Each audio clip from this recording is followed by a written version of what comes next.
Good morning, good afternoon, good evening, wherever you happen to be in the world. Welcome to tradertv.live. We're seeing North American stock futures back in negative territory once again this morning, coming off, a little bit of a mixed showing to kick off the week. We did see gains at the end of the day for all three U.S. equity markets, but a little bit more of a cautious approach coming up this morning. We have Chairman Powell and Treasury Secretary Janet Yellen. They're going to be making an appearance before the U.S. House Committee on Financial Services, delivering a prepared speech. So we'll get the speech first and then the comments to follow on the state of the economy, their typical quarterly discussion. So we'll keep an eye on that. Could be a market mover. We saw big tech names yesterday leading the way to the upside. Not so much this morning. The market struggling a little bit to find some leadership so far. U.S. 10-year back to that 164, 165 area this morning. Typically a good sign for some of the growth names and high-flying tech stocks, but a little bit weak so far this morning, as we mentioned. It's the one-year anniversary from the March lows, the pandemic lows. It was the fastest ever 30% decline for the overall market. A year ago today, the market hit the bottom. We'll talk about that. Microsoft possibly talking to Discord about a combination, $10 billion deal possibly. It's Tuesday, March 23rd, 2021. TraderTV.live starts now.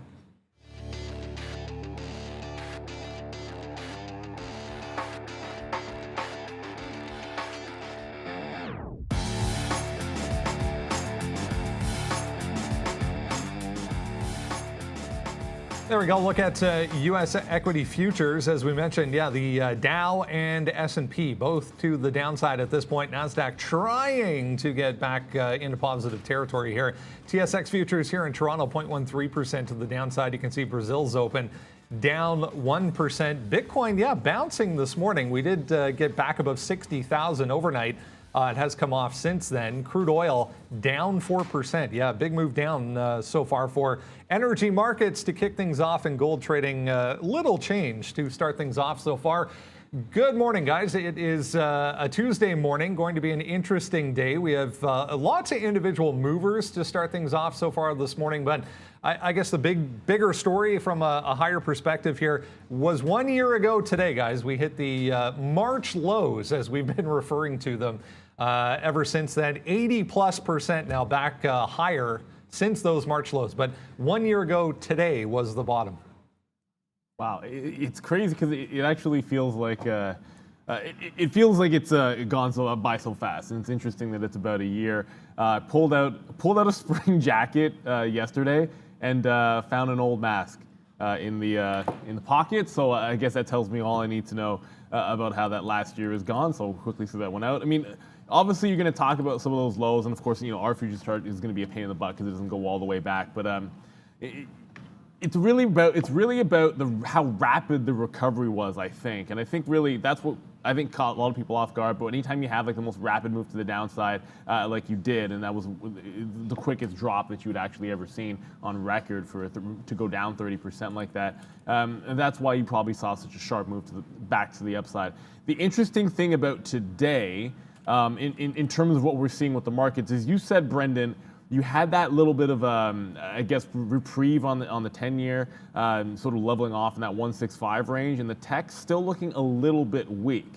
So, I mean, so far we've usually had, anytime you had that relationship, tech has been strong, maybe we'd be following through today, but a little bit of a different feeling today. I liked some of the cyclicals that were selling off. It just, some of them didn't even come off far enough, and we can talk about some of those names, or your Caterpillars, your banks, maybe looking at some of the your Fords and your GMs, but they didn't even pull off that far. So there's a lot to look at today. I know a lot of people are going to be interested in GME after the market. GameStop, of course, does have earnings, so we will talk a little bit about that name. And another one, Sean, we keep saying it's a meme stock. I know AMC was in that realm, but also a big reopening play, and those got beaten up yesterday. But AMC much bigger than your CCLs or anything else. Yeah, AMC was a monster trade yesterday. I know we had that, and we'll look to make the same today. And Shout out to Rib Nation out there. A lot of talk on the chat. Yeah, we grilled up some pretty sweet ribs. Check out the Twitter there. You can see that. Favorite side, coleslaw. But I do like what you mentioned there, Marlon, about fried pickle. Fried pickle, very, very interesting side. I haven't actually made one of those, but we do order them when you go out to blooming onion, also good side. Their mac and cheese, a good side. Okay, trading. AMC, yeah, look, I mean, there's a big buyer right now. We do have a big sell side imbalance here. And yeah, yesterday we smashed it early, man, and what a great trade that turned out to be. Let's see where it was. It was 13 even break. Rate in the open, and it's right here. So here's the smash city all the way down, man. We touched 1180, and some of our outs were actually down here. So we did take it pretty hard, got the majority of them out, around 1270, 1280, 1250 was another break to the downside, and then we stopped basically, let's call it 12. I mean, we dipped to 1180. And then it kind of rebounded there in the afternoon and closed at 1240. And then now today, I'm already short right now, looking to get shorter into 12, maybe this level here. Actually got to switch my stop, maybe 1205, 1210, something like that. And then we'll look to go short through there. And then there's not much else happening. You guys know I'm long QuantumScape at 50. That actually went to 65 yesterday. And then today on an offering. And when we come back, I want to talk a little bit about Discord. Yeah, big story involving Microsoft this morning, possibly talking to Discord about a merger. It could be $10 billion. Before we get into that, though, let's get over to the desk and say good morning to Miss B. Good morning, Brendan, and hey guys, welcome back everyone. Let's have a great trading day together. But first, please like this video, subscribe to our channel, and share the link with friends. Let's get it started, Brendan. All right, guys, yeah, let's jump right into things here. Microsoft on the list this morning. We're going to get into the watch list coming up here in a few minutes, but let's talk about this for a second and what exactly this means. Microsoft, apparently Bloomberg, this is a reputable news source reporting that Microsoft and Discord have been in discussions. Not only that it's just beginning, but have been in discussions closing in on a possible $10 billion deal, guys. Yeah, you think about the fact that they were in on TikTok. You think about the fact that this is what Discord started as, and this is sort of a natural thing with them and Xbox and their partnership. And ultimately, it can't be too surprising. Discord has definitely changed in terms of what it is as a product, and is probably only going to grow even further. You do have some specialization that does happen in these communities, but with I guess some of the slowdown in Twitter and some of the changes they've been making there. You have been seeing some people take to alternative places to be able to communicate. And look, Microsoft have been trying to get out ahead of this with that little TikTok deal, and I feel like this is going to be a good one for them. I don't know that it's going to move the stock today. Maybe when something more firm does get announced, that's going to happen. But for the most part, Microsoft has been very, very stable in this range, and then just moving around with the broad market, and then sometimes leading the way like yesterday when it came to the tech recovery. But for the most part, I don't know it's going to be a gigantic bump. I think you're probably in an area where you're buying Microsoft anyways. If you're not in around this like 235, it just has a ton of support around here. So is this going to get it back to 250? This news today, probably not, but certainly I think it's a good move in the long term. I thought it made a heck of a lot of sense for them to diversify with TikTok in the first place, and this might even be a better move. Yeah, I want to talk. I mean, I just signed up for Discord for that NBA Top Shot stuff. My kid, who's 9 years old, has a Discord. He plays Among Us and stuff like that on there and just connects with his friends, of course. There's no filter there. You got to be careful letting your kids do that kind of stuff. But look, I mean, I think I'm a huge Microsoft shareholder, and I've been loving it, and I love to trade Microsoft. It's my favorite stock. Yesterday, I cannot believe we missed this trade right here. And look, I just think that Discord is, you know what? I mean, it's a project. It was an independent project. It looks like now it's going to get taken over by the big boys. I mean, those of us that, want to keep things small and private, obviously, that's not going to be happening now. It looks like Discord will get taken over. And as a shareholder for Microsoft, I just think this is huge. I think that getting involved, remember they bought Minecraft and things like that for, I think it was $3 or $4 billion. I mean, what is that enterprise worth right now? We know they have obviously big in Xbox. They have, forget it, they're very, very diversified. We can talk about Azure and everything like that. But the point is that I think this is a big move for Microsoft.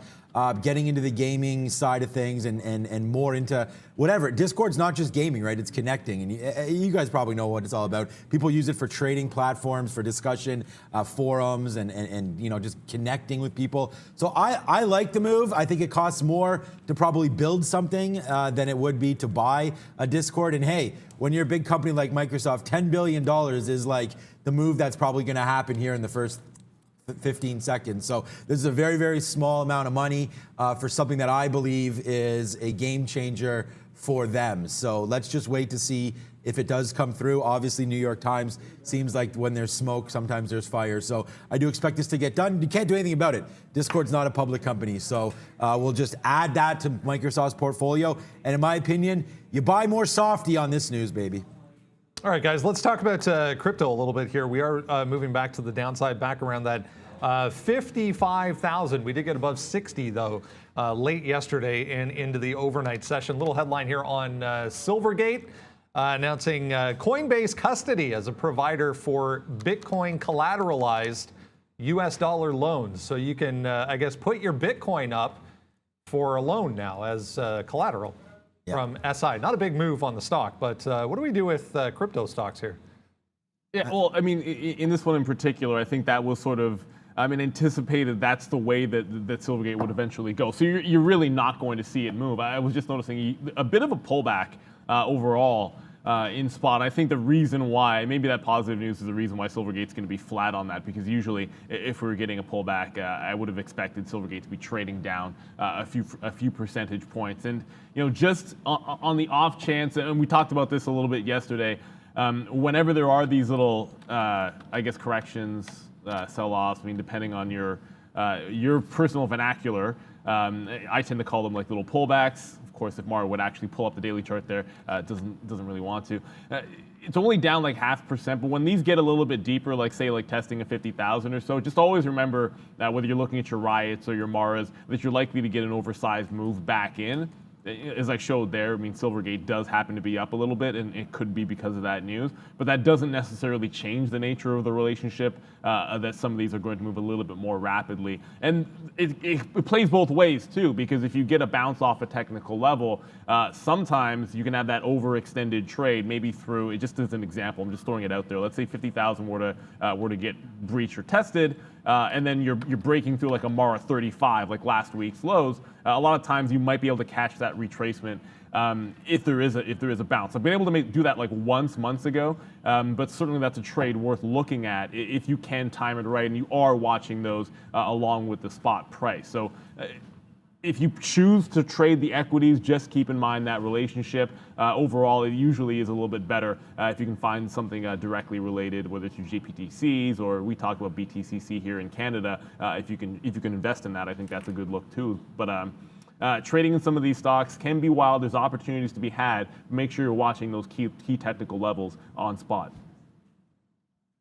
Yeah, I wouldn't worry. SI is not even moving on any of these notes here. I just wait for the Coinbase IPO. I told you guys I don't like to trade. You've never seen me trade Riot or anything like that. I stay with the grayscale. So GBTC, you have the Ethereum, and then you also have what I keep talking about, which in my opinion, it's just this BTCC. And again, it's just a matter of if you want to trade Bitcoin and you want to have it in a protected environment, not in a sort of a wallet. If you want to have it in a registered account, you could trade this BTCCB or U, if depending on the funds. And I just keep talking about it, and I know it's boring, but this is what I would do. I would just hold this, and then I would just be buying crypto on dips.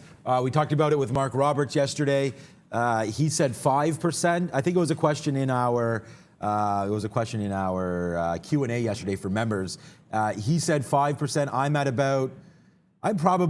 Total investments. Yeah, I'm probably like 5, 6, 7% now, depending on what happens to some of these moves. But so I think you got to have something in crypto. There's a few different names we talk about. Brendan talks about XRP all the time. We talk about ETH. I talk about Cardano. I just think that it's worth it. It's like, you got to have something. If you're young, you got to have spec stocks, right? You got to have, like, if you took a shot at Moderna at $1, it went to 237. That's a great trade. Now, if you're close to retiring or anything like that, you might not want to step into a Moderna. You may not want to step into a Sorrento or a speculative stock like some of these are, right? I really think that crypto, as far as Bitcoin and Ether are concerned, they're not super speculative anymore. I mean, you look at the chart, they're actually much more consistent than some of these names that we go over every single day. I mean, NEO goes up and down 5% in the first half hour sometimes, right? Bitcoin, I mean, the last time it moved 10%, can't even remember the last time it actually moved 10%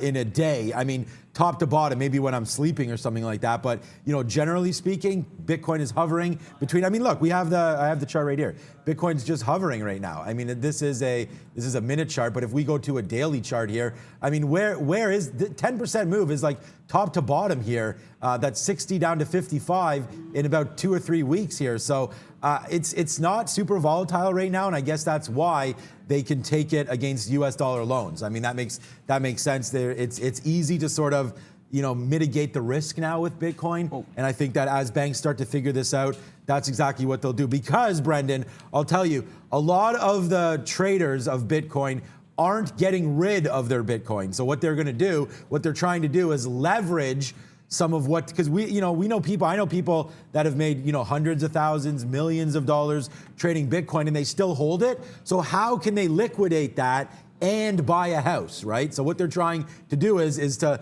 leverage the Bitcoin that they have and turn that into a loan from said bank against the Bitcoin that they already own. So I think that makes a lot of sense. That's what I would do. I wouldn't want to sell right now if I was a believer, but I do want to use some of that equity that I've built in my own personal wealth there to manage it against future assets. So that's why I think Bitcoin does have a big future. And let's just see if it breaks 60,000. It's got to hold 50 though. Yeah, we got to talk about these NFT stocks as well. We're going to get into that. We have them on the list this morning. Some crazy moves in these little teeny tiny nano cap stocks that have been based off of ties to non-fungible tokens. Let's mention this though before we get too far ahead of ourselves here, guys. It was this is a daily chart of the SPY. It's just the SPY, the S&P ETF. This was 1 year ago today. That last little dip and one of the highest volume spikes during this pullback. So from these highs down to these lows, that was the fastest 30% decline for the overall market on record since then. Wow, yeah, we're approaching 400 guys on the SPY, which is pretty hard to believe at this point. Sorry, guys. Just a quick second. There's one name on our list here. It's going to be that BNTC, Benetech Biopharma, I should say. Just made a very strong move. And I was looking for a consolidation off of this 750. I did take a breakdown short a little bit earlier at that level. It was hovering off of 7 even. I was about to look at a 7 break. And then suddenly we had a big, nice little ramp up here. I actually just got short in the 50s, but it's going to be a relatively tight stop on this one. It came in a little bit strong.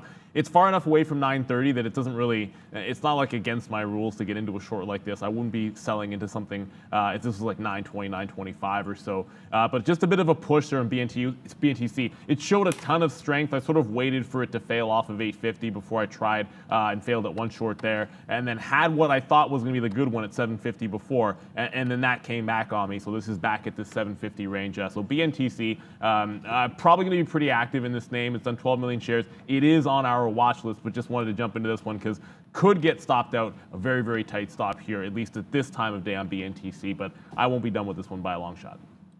Yeah, so you want to talk about the market? Yeah, I mean, look, that was such a crazy dip down here. You can look at the Qs or anything you want to. I hope the Qs chart goes back that far, actually. Yeah, let's look at it quickly here, just to give you guys an idea of the NASDAQ and what we're talking about here. That was a crazy, I mean, to be in cash, there's the Qs right now, 319. Wow, that trade yesterday or a couple days ago at 310.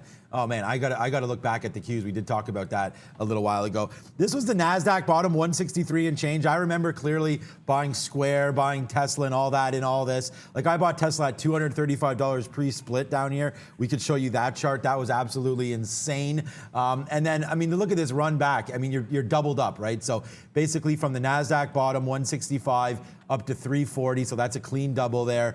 Even if you got, 170, and you see it didn't even stay down for too long. It was like 2 or 3 days where you had some little action down in this area, and then it just started to take off. And then there is the key to everything, as always, the 50-period moving average. Once that broke at about 200 back on April, whatever this day, it doesn't matter, 13th, 14th, 12th, wherever, you just seen it just keep going up. We crossed down. It had some thoughts about maybe pulling back in the in the fall, and then it just took off again. And now, finally, it looks like the NASDAQ is trying to decide what it wants to do. So I think the NASDAQ retakes new highs here, but that probably has to happen throughout the summer, and we'll just wait to see. But it held that 300 level. This is the key thing, man. This is where we went long the other day, 310 right here, not too far from this very bottom of 300. So I think if we test back here on the NASDAQ, there could be a problem. But hey, look, man, clear sales. Thank God we're all able to buy a little bit, hopefully at the bottom. And if you got liquidated,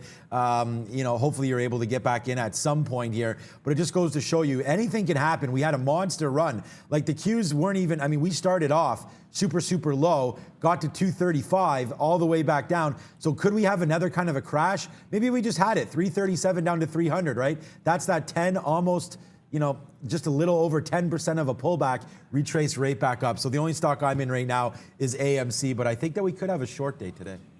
Yeah, I wouldn't be surprised if that was the case there, Sean. But I wanted to point one thing out when you talk about that March bottom, and I think it's worth mentioning. You can point to many names here, but I just wanted to show you guys a quick chart of Pinterest to give an indication. When you get these dips, there will be opportunities, even if you don't have the absolute bottom. Who cares whether you're at Pinterest at $11? Or $12 down when it made that low. There were all kinds of consolidation dips. You had this one here at 16, and then of course when we were talking about it on the show, right at like 26, which was go back to those previous highs, right? So this was a big key level, 26, 27, 28 back in February. And when it retested that, at the time it seemed like a double up from the bottom, and of course it absolutely was, but then you see what happened the rest of the way. So this is one of those things where, yes, it's good to buy on the way down, but you can't be afraid to buy things when they're making fresh highs in the midst of a recovery, in the midst of moves like that. So buying through a top-end break sometimes is a fantastic way to go, regardless of what you missed out on. All right, guys, let's go to upgrades and downgrades real quick. Nothing terribly exciting on the board today, but you can see there are some decent-sized moves to talk about. This one had some negative data out on a trial they were conducting, but Barclays with the price target cut microchip on here, 1.4% to the upside here in the pre-market with an upgrade today. But overall, quiet so far for analyst moves, guys. Yeah, I missed that board. There's not a whole hell of a lot to trade today. Maybe I'll post up. The sticky note is not, I haven't posted it yet. It's not too crazy. QS, AMC, Microsoft through 237, Facebook at 293.50, Rocket, we'll see if we get a break of 23.60, and then there's Ford at 13. Look, I can't keep posting it on Twitter, guys. I need to get you guys to watch the show, right? And then hopefully you'll be able to see it there. So there's what you all want. That's the list. And, like I just said, Rocket there is a stock that I'm going to look at today. This still, I believe, and we'll find it out. I'll call up the trade ideas in a minute and find out what the shortable interest is on this one. But you still have this 23.50, 23.60 on the upside here for Rocket Mortgage. We'll see if it could take that at Rocket Companies. We'll see if it could take that out today on the upside. And then, of course, the Microsoft trade that I really like and missed it yesterday. We talked about that. I have no idea what wound up happening yesterday. But I like this 237. It's really the high is 236.90 here for Softy. We talked about it with Discord already. I like it. The NASDAQ just made a nice little move back upside. We were trending negative. I talked about it maybe being a negative day. The ES is trying to get positive. But I think the tides have turned a little bit on some of these names. The NASDAQ just got beat up for a couple days, and then now it's going to do the beating, I would think. So let's wait to see if 237 gets taken out on Softy. I can't, I can't take the trade now, guys, because, the spread is 45 cents. So even if I put a stop order in, I probably get triggered above 237 right now. So hopefully let's let Microsoft trade a little bit. And if it gives us a bonus like it did yesterday, this was just like in the morning there, that was like talk about a gift horse. Like, I can't believe this was the thing. You might have heard me curse under my breath and everything. I really thought, like, I went back to Microsoft about here, like about 10 o'clock, saying, why have I not got this fill yet? And then realized that we missed that trade. So I like Microsoft today. And then again, you know, the name that I'm long and I'm trying to be strong in is Ford. I haven't really sold any of this. And we touched up to 13 yesterday in the pre-market. We tried to get there again, 1290. We got there real close, like I said, 1294 yesterday. And today we're just chilling out on the downside, 1270 and change. So Ford's bottom yesterday was 1250 exactly. That's no surprise there. That'll look to hold again today. So Ford today on 1270. Quick look at imbalance locator. And then we'll give it back to you, Brendo. 300,000, man. I mean, not much happening here on the imbalance locator today. Very, we have that RLX there and then GE. But sleepy times heading into the market right now with 35 minutes to go. QS there, little sell as well, little tiny sell. We'll talk about that coming up on the list this morning. If you haven't done so already, make sure you take a second and head over to that link and register for the free watch list. We send it out every single morning before we come on at 8:30. If you need that link, just ask very nicely. Miss V will help you out in the chat. You can just register with an email. That's not shutting off from you guys. There we go. Yeah, register with any email, Facebook, whatever you want. Absolutely free to you every single day. QuantumScape is number 1 on the list today. We'll jump into that. Down significantly this morning, although not terribly active in the pre-market here. It was 7% at one point. They're going to sell 13 million shares of Class A common stock in an offering. I guess, I mean, to be expected here, guys. Yeah, I mean, Randy's in the building. We talked about this the other day with Randy and Volkswagen getting into solid-state batteries. And look, raising capital, there's nothing wrong with doing that, in my opinion. I'm a shareholder here. I didn't even realize yesterday that we went up to 65. We bought pre-earnings at 50. It's been a roller coaster ride. You know, like that Pinterest, like anything, when you're a new company and you come out, this was absolutely insane. I mean, I'm holding $50 long just in case this happens again. Then hopefully we'll be smart and actually cash out. And we'll see, but I wasn't in it here. I was in it down here, right here on this earnings move. So we got in here, busted it up. We went all the way to 70. We probably should have cashed out there. We were waiting for this kind of a break, 75, to break upside and then get into this area. I think we could trade back to 90 here on QS. I mean, I know that's a big call. You know, 50% move from here. I don't know if that's going to happen anytime soon, but we're getting close. It tried to break out. Here's the levels yesterday. It tried to break past $65, and of course, it's no fault of its own. It ran out of time. If the market kept going yesterday, the stock would have kept going as well. And then today, again, I kind of like this move, man. Smart management. Why not? Go ahead, raise some capital. Look at this move like I'm talking about here, just a rip to the upside. And then, of course, right at the end of the day, we did see a pullback in the NASDAQ. And then it said, okay, that's a nice story, and stopped right at $63, and then ripped right back up about $1.50 into the close. So like I said, I feel like it would have taken this out if we had a better shot yesterday at that. So today, let's just keep doing the same thing. You get a breakout spot right here, 61. You get another break spot right here, 61.50. Let's go, guys, and we'll see if we can't catapult ourselves into oblivion today like we've been doing lately on the show. So QS, man, through 61, 61.50. Let's go. Yeah, 61 is the price I got down, but 58.75 as well on a bit of a dip in QuantumScape. And it's not that I'm going to make the direct comparison as a company there, but you guys just saw the daily chart, Sean showing you QuantumScape, and I just want to pull up Upstart here if I can for a quick second, because you know, you're going to see something like very similar in the last few sessions, just in terms of an upsized move. And of course, look, in the fintech space, fantastic success story. And there was a catalyst here. This wasn't a meme stock move. They had blowout earnings that caused this gap. But you're into this $160 range. We've basically gone over 4x in just a few sessions here. And it does feel like at some point, and the reason I showed that I wanted to come to this from QuantumScape is, you did see that ramp that QuantumScape had. You saw when it got to that level of parabolic that there was some aggressive profit taking in a couple of sessions later. And right now it's just sort of, hanging out in a very tight range on low volume, right off of the afternoon highs and the post-market highs. And this does feel like it has a decent chance to roll over. I have to double check to make sure we have shortable shares. I think we actually have to pay about 4 cents per share for Upstart. But this just feels like at some point, and I've stayed away from this one even thinking about the short because it's been so incredibly strong. But given the upside that there was, or I guess downside, I guess is the way to look at it, that there was a move similar to this. It is on the radar today. I need to see it hold below like this 160 level. I mean, this chop in here with a 50-cent spread. Sorry, no, correct that. Over $1 worth of spread right now on Upstart. So this is definitely an after the open trade. If we're holding 160, below 160, which we're not right now, I'd be looking to engage into a short through that low of the day and then see where this thing could possibly go. But very, very similar in terms of the movement to the upside that the QuantumScape had. But I like some of the same breaks you do on QuantumScape. But Upstart, it's hard to ignore this thing.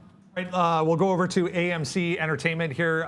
Down day again, setting up here. We're down about 8% in the pre-market, extending declines from yesterday. There's no other real significant news here on AMC this morning, just showing weakness early on as we saw yesterday. No, the only news is that I think the fun is over. Hey, where's my coffee? Here it is. There it is. There you go. Mr. Cheese, guys. Mr. Cheese.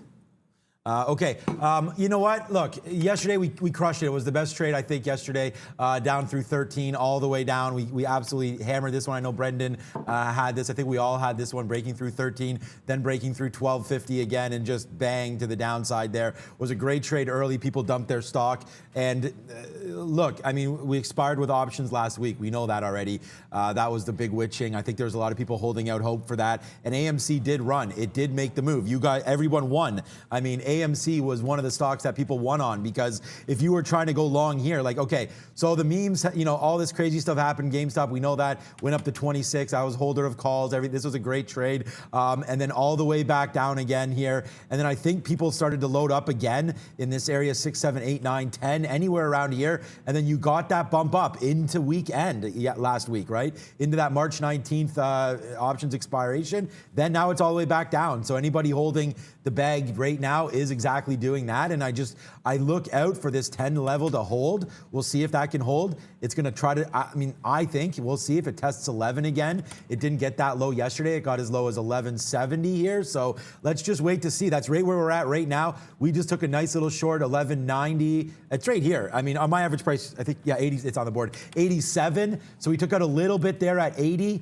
I think we can crack down below. Remember this bottom right here, 75. So let's get some bids now out. And then if it cracks 75, I mean, I want to hit this as low as we can go. I mean, here's the sheet right here, guys. On here, I see people saying that they're going to watch the show if I show the sticky note. So there it is. AMC 1150 there on the break. There it is. Rocket, Facebook, Microsoft, AMC, QS, and Ford. So you want the goods, guys. I'm delivering it right here for you. So there it is. Thank you for watching the show. Hopefully we can come back, and hopefully this can make as much money for you today as it did for me yesterday. Here goes AMC to the downside. We already have, we're only in the money 8 pennies, 9, 10 pennies now. Let's just wait to see where it goes. I do want to take a piece off here, maybe 77. I anticipate sometimes we talk about buying the dips, and a lot of times you're selling into some strength if you have the opportunity to. So I have to look at this previous 1450 was a monster level, right? So the first time we dashed off that, you did have a double bottom at 1230. You can't ignore that. And then this is where you round out in yesterday's close, right around that 1230 to 1250 range. So if it gets bought into that, that's where I'd want to be selling into off of that open. So anticipating sometimes the same way you get like the Neo buy dip or whatever stock it is that we're looking at. Sometimes it's like Palantir with Sean. I like the other direction as well with an AMC. So I'd be looking to sell on any strength into that 1230 to 1250 range. All right, let's get a look at the overall market here. Arun is here. We'll have a look at the futures and talk about what levels we need to be aware of, Arun. We're trying to get a little bounce going here, Arun, trying to get back to positive territory. What are you looking at today?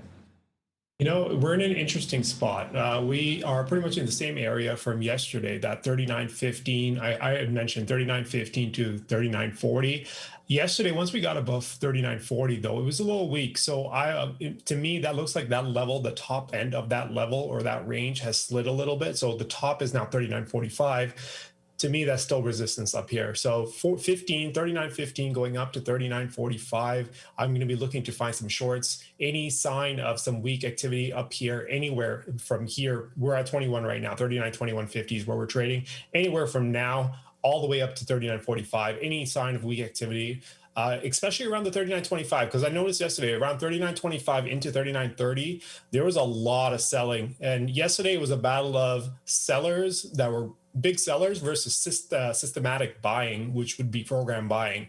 So the program won out yesterday, but there is going to be a lot of activity that I'm expecting to find around 39.25 into 39.30. So if we can get into that area, a lot more selling I would expect to come into play, and I'm going to start looking for some shorts anywhere from here going all the way up to 39.45, like I mentioned. Now, if we go down, the first sign of support I'm seeing is 38.95, going all the way down to 38.75. So we do have some space to move if we can actually start breaking down. But for now, we are sitting around some sell side action. We are sitting in some resistance. So I'm going to try to play off of that, try to fade anything that does pop, as long as it goes up and slows down. I don't want to short it as it's kind of accelerating to the upside, but I do want it to slow down a little bit so I have some confidence inside this area that there is selling. But from here going up to 39.45, I am looking forward to some selling. And if we get down 38.95 going down to 38.75 is going to be support. Real quick, Arun, Fed Chair Powell, Janet Yellen speaking in front of the Financial House Committee today. How much attention are you going to pay to that? I mean, you always have to. Anytime the Fed chairman steps on the board, you have to pay attention, because even though it may not, they may be testifying about something else, anything that relates to monetary policy, a single word that may have an inkling of a clue will be looked at and people will make projections based on something that comes out of his mouth if he says anything at all. So you always have to be aware anytime the Fed chairman is talking for whatever, if it's a discussion, testifying, or even if it's a statement, regardless of what it is, you do have to pay attention. Great stuff. Thanks so much, Arun. We'll check back in again tomorrow morning. We are less than 30 minutes away from the open here, guys. Let's continue along. Microsoft, the next one on the list here. Bloomberg, we mentioned earlier, Bloomberg reporting that Microsoft not only is in discussions, but has been in discussions with Discord on the possibility of a $10 billion combination. Remember, we mentioned Neil was talking about TikTok, Microsoft ties to TikTok way back middle of last year. So possibly in replacement of a possible TikTok deal. Microsoft now talking to Discord, Neil. Yeah, absolutely. And of course, guys, what we're going to do here is continue on through that little watch list, guys. So if you're trying to follow along, you just jump to the website. You can find Microsoft right here, number 3 on that list. If you have not signed up, oh, look at that. There's that little tweet. Brendan letting us know all about that Silvergate news as well. So lots of resources on the website, but I want to make sure everybody can follow along because, we'll talk about these names one or two times, maybe even a third time before the open. And you want to make sure you know what the story is. You don't want to be trading blind, so there is a bit of a catalyst to Microsoft today. I would double down something Arun said, just an offside. When the Fed chair is talking, if you want to make sure you're paying attention, you can also look at the Treasury, the 10-year rate, the yield in the 10-year, and how that's moving around. So yeah, some way to track that. Go ahead, TGT, if you want to look at just in general. That's a good place to have a look at the Treasury supply and demand, guys. But Microsoft, I talked about a 235 level. That's it here on a 15-minute chart. I think it's a good support level. I think you're buying it on any kind of a dip down there. That's what I'm initially looking for. We talked about how this could be a little bit of a negative day just with the way the NASDAQ is trading relative to the move in the Treasury. That makes a little bit of sense to me. That's when my first look was at the original dip. I know so Deshaun, because I wanted to reiterate here, if we're going to go through these again, I know he has a breakout buy on Microsoft. I don't have one today. I was looking at that 235. And when it comes to the longer term, you look at the daily chart, and it does tell you a good little story here, of course. But not necessarily the most volatile names, hanging on rather nicely and not selling off quite as sharp as some of the other tech names that you're going to see react when the yields do move to the north side. So if you're looking for things to bottom pick in that case, Microsoft probably at the top of your list, especially today with that catalyst. We hit the air horn there in the siren because Microsoft AMC just does tick down again another level here. So it actually went down to 71. Yeah, I'm bidding 71 with bats, so thanks, bats. We got missed there, but we'll get it again, hopefully on a movement to the downside here. So again, AMC, we are short. You can see it in the books right now. Short AMC, we've already cashed in a little bit, took out some dimes, and then we'll wait to see if it can't. I mean, 1150 is my break, so let's wait to see if that does happen. You guys know that I love Microsoft. I think it's Microsoft and CCL, AMC. These are all like basically my top 3 stocks probably. Palantir as far as the day trade. Those are my top 4 probably over the last 6 months. AMC, Palantir, Microsoft, and whatever else I said there. Oh, I've been trading Ford really well as well. So let's just wait to see what AMC does here to the downside. But yeah, I do like Microsoft on that break of 237. Did it happen? Is that why we're talking about it? Let's just wait to see. What is the NASDAQ? Yeah, basically it's... What a surprise. This is going to be hilarious. Let's just hope I don't miss it, and let's just hope it doesn't happen very, very first thing. I'd rather it sort of chill out, come back down to this 236, 230. I mean, 236 would be fine, actually, yesterday, where we sort of hovered around. If we want to take everything out, then fine, 235.75. Let's put some orders down low side now, 236. Just hoping that we catch this move to the downside and then bang it up to the upside. And hopefully we don't forget or we don't make some sort of an error that we don't catch that long, but I don't want it yet. We'll just hold AMC a little more liquid, a little better spread on AMC here in the pre-market. All of my losing trades basically have been off of like pre-market breaks that don't work, so I'm gonna wait to see what happens once the market opens up. I think that's the wise thing to do. We are all here for the sticky notes. Okay, there it is again. QS, AMC, Microsoft, Facebook. Oh, Facebook. We can talk about that. 293.50. Love me some Facebook, guys. Yesterday, I've been buying Facebook. You guys know that. I bought it against myself. I was talking about, like, this is the thing. If you want to be honest with yourself, like, I talk about these trades when they go against me as well. Like, I was talking about Facebook, me buying this thing in the 60s and the 70s when it was down in the 50s, and now you're seeing where it is now. So, you know, it was a decent, like down here, I was like, oh, what the hell? We started buying it in this area, 275, 272s. We bought some in the 260s, and then recently down to 250, and then you get this absolute explosion. Mind all these wicks, guys. We do chart everything here, so some of these are going to be dark prints, but here's Facebook. Look at this. 300 yesterday, stopped on the dime at 300. I mean, maybe it broke 330 cents, whatever. Let's call it a 300 stop yesterday. So here we go, man. Oh, shoot. It's going to break 293.50 already here in the pre-market. It did go upside, come back down. I just like this 293.50. The highs there yesterday in the aftermarket. Oh, man. Everything is so tippy right now. But let's just hope that we can have another, although yesterday was ribs, you talked about that earlier on. Let's see if we can have a chicken dinner winner here and get filled at 71 on AMC.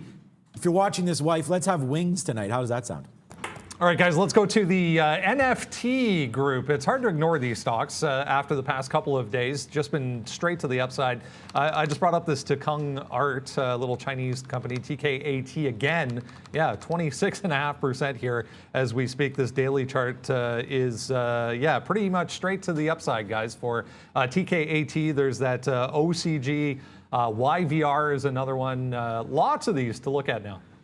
Yeah, and specifically, a couple of people asked in the chat about TKAT, and I know I was saying I got no problems taking a shot and looking at something like an Upstart, which you know, I can make some sense of that. But TKAT, that's on like almost like that no fly list for the shorts. And I was saying I almost prefer if this thing were to halt to the downside at some point. And even when it did, I mean, that was a tricky trade. This was a tricky trade. If you had that sort of reopen trade, looked like it was fantastic on the 18th, and then just sort of slammed back in your face. So even when it's down halted, it's been incredibly strong. The catalyst behind this, certainly craze. I'm not saying it baffles. I'm not saying it baffles me, but I mean, at the end of the day, people are going to spend what they're going to spend on. You can't fight trends too far. I do think it is going to sell off at some point, and it's going to give you like a 30 or 40% retracement. It's shown some cracks today, if I just look at the 1 minute chart, but even then, like, it starts going off at the 65 level, then retests, flushes some people out again through that 65 break, and then it doesn't fall off a cliff. Like, I've seen this story before, and a lot of times I would have expected it to already be trading at 58, 59 if it was going to be a sell-off day. I got to check to make sure the price of locates is, I don't know if it's gone up or down, but it was 60 cents a share when I had last checked, so it's getting a little bit expensive in that regard.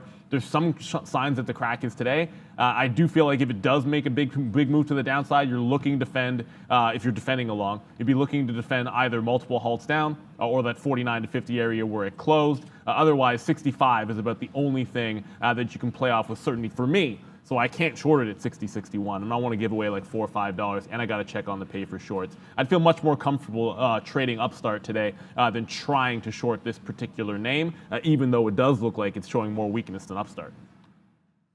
Yeah, I'm just focused right now. I haven't really looked at TKAT. We traded that WE key yesterday. That was a good one. W key was a good one. And then I'm just looking at AMC right now because siren alert, baby. We're making that bread again. So an early start to the day. Your boys got this again. We're punching AMC in the face down to 65. We're short 89 right now. We just took that bid right there at 65. Tick, tick, tick, tick, tick.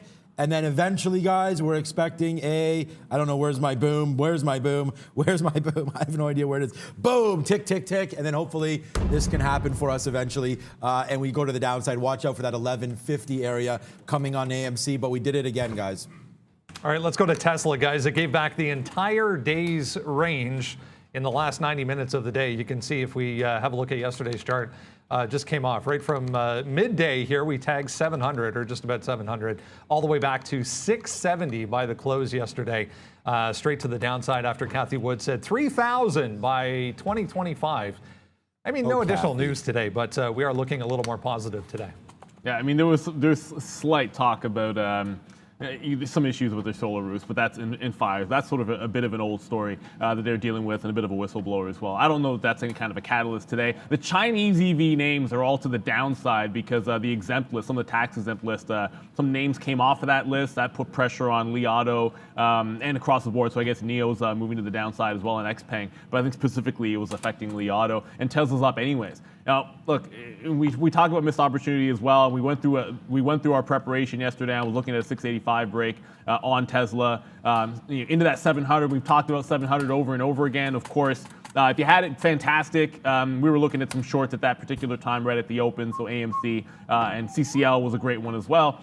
So you can't catch everything. So the fade was the play in some of those reopen names, but that was still there for you at that 85 to 70, 700, I should say. Any test of 700 is going to be worth a trade, but as good as it actually was this time, usually when it tested 700, it would break. In yesterday's action, it actually dipped like within pennies of 700, and then just an absolute rollover down towards the 665 area. So I would anticipate if we do get a 700 test that gets anywhere close to it within like $3 or $4, it's very likely that you'd actually get a bust through. So if you're looking to do the same thing again, you might want to have a more range in terms of a stop if you're going to be shorting the name. I don't necessarily think it's going to be a very, very bullish day today, so I'm not looking at that similar style breakout, which would be today through like a 680 on Tesla, but I am looking specifically on any kind of a flush. Today I'm looking at 640. So if there is a big move to the downside, and again, maybe anticipating that there could be some negative wins, I'm not looking to defend the 665, which I just mentioned. I'm actually almost hoping that would break and then build a long in front of a 640. So every now and then I want to be prepared for an extreme move in Tesla. The last time this happened, candidly speaking, called 620, had it long twice and got stopped out twice, and then had to watch it come back and give you like a 7 or 8% return on that one. So I'm not saying it happens today, but some point this week, I'm looking for that defensive 640. That watch starts today after that 700 rollover. Okay, guys, you can't be a self-proclaimed man of the people and not shout the people out. So I want to give a big shout out to Mike right now. Watch you guys every morning. Keep it up. Hit the money animation for me and call it out. You want it, Mike? Money. There you go. I hope you're making that with me today as we take 23 cents right now. What up to Mike following me on that QS trade there on Twitter. You guys can do the same thing and you'll get a shout out possibly as well. Look at AMC, just continues to go to the downside. We took some more off there, 65, starting the day off with a banger. Once again, Tesla, good talk there. Let's look at NIO. NIO again yesterday. We were able to save our day, not save our day. NIO has nothing to do with my day. Save the trade as we were trying to go long. We did hit this long right here, guys. 40. I think it was 43. Was it a little bit later? No, it was right in here. 43.20, something like that in here. I remember we hit it longer. Was it 42.80 something? We had this move, but we were trying to go long early on this name, so we didn't have the full, profitability. Wow, nice little move there on AMC. Well, I mean, you guys can watch that. That's been a big move there. But look, NIO can go. I think you got to give it again. We're low today, down that 1%. You got to see what it does on the low side here. 42 even. We're going to see if that can protect that. And what exactly is AMC? Oh, AMC down. Now AMC down to 60s, guys. Bang, bang. You like it, Knight? You like it so much? You hit it twice right there. That's how nice AMC is right here, Brendo. All right, just saw this one, guys. Dolphin Entertainment. Get your pens out because there's another NFT stock to add to that list. Dolphin Entertainment. I'll show you the chart here in a second, but they're going to launch a non-fungible token. Looks like through their marketing division. So yeah, here we go. 130% for DLPN just popped up on that news. This is $5.50. We're now at $13 for DLPN. Again, guys, NFT related. Let's talk AstraZeneca here, if we can, real quick. We had positive news yesterday regarding their vaccine. COVID-19 vaccine does not, according to them, cause blood clots. Fauci then comes out aftermarket yesterday saying, everybody hold on. Some of this data that was involved in this US-based trial might have been outdated, according to him. So up yesterday, we're right back down again today for AZN. Yeah, look, I mean, as far as it goes for the recovery, he also did say it was effective. Still effective regardless, but they just need to restate the data there. So I'm not sure this is going to affect the reopen play. If you're in the U.S., there's so many vaccines out there that are available that doesn't necessarily move the needle when it comes to supply. So this is purely an AstraZeneca story here. And to be perfectly honest, I wasn't a gigantic fan of this moving and breaking out. We talked about this one yesterday. If it moves 50 cents to $1, that's fantastic for you. If you like AstraZeneca, maybe this is an opportunity for you to buy on a dip if it goes down to like a 49. My takeaway from this is if there's an overreaction or overcorrection in some of the recovery names because of this, it could be an opportunity to buy because this is not necessarily bad news for the recovery as a whole. Again, this is strictly on AstraZeneca, and first indications are that this might not actually affect the efficacy or any of those reported numbers. At least that's what Fauci also said.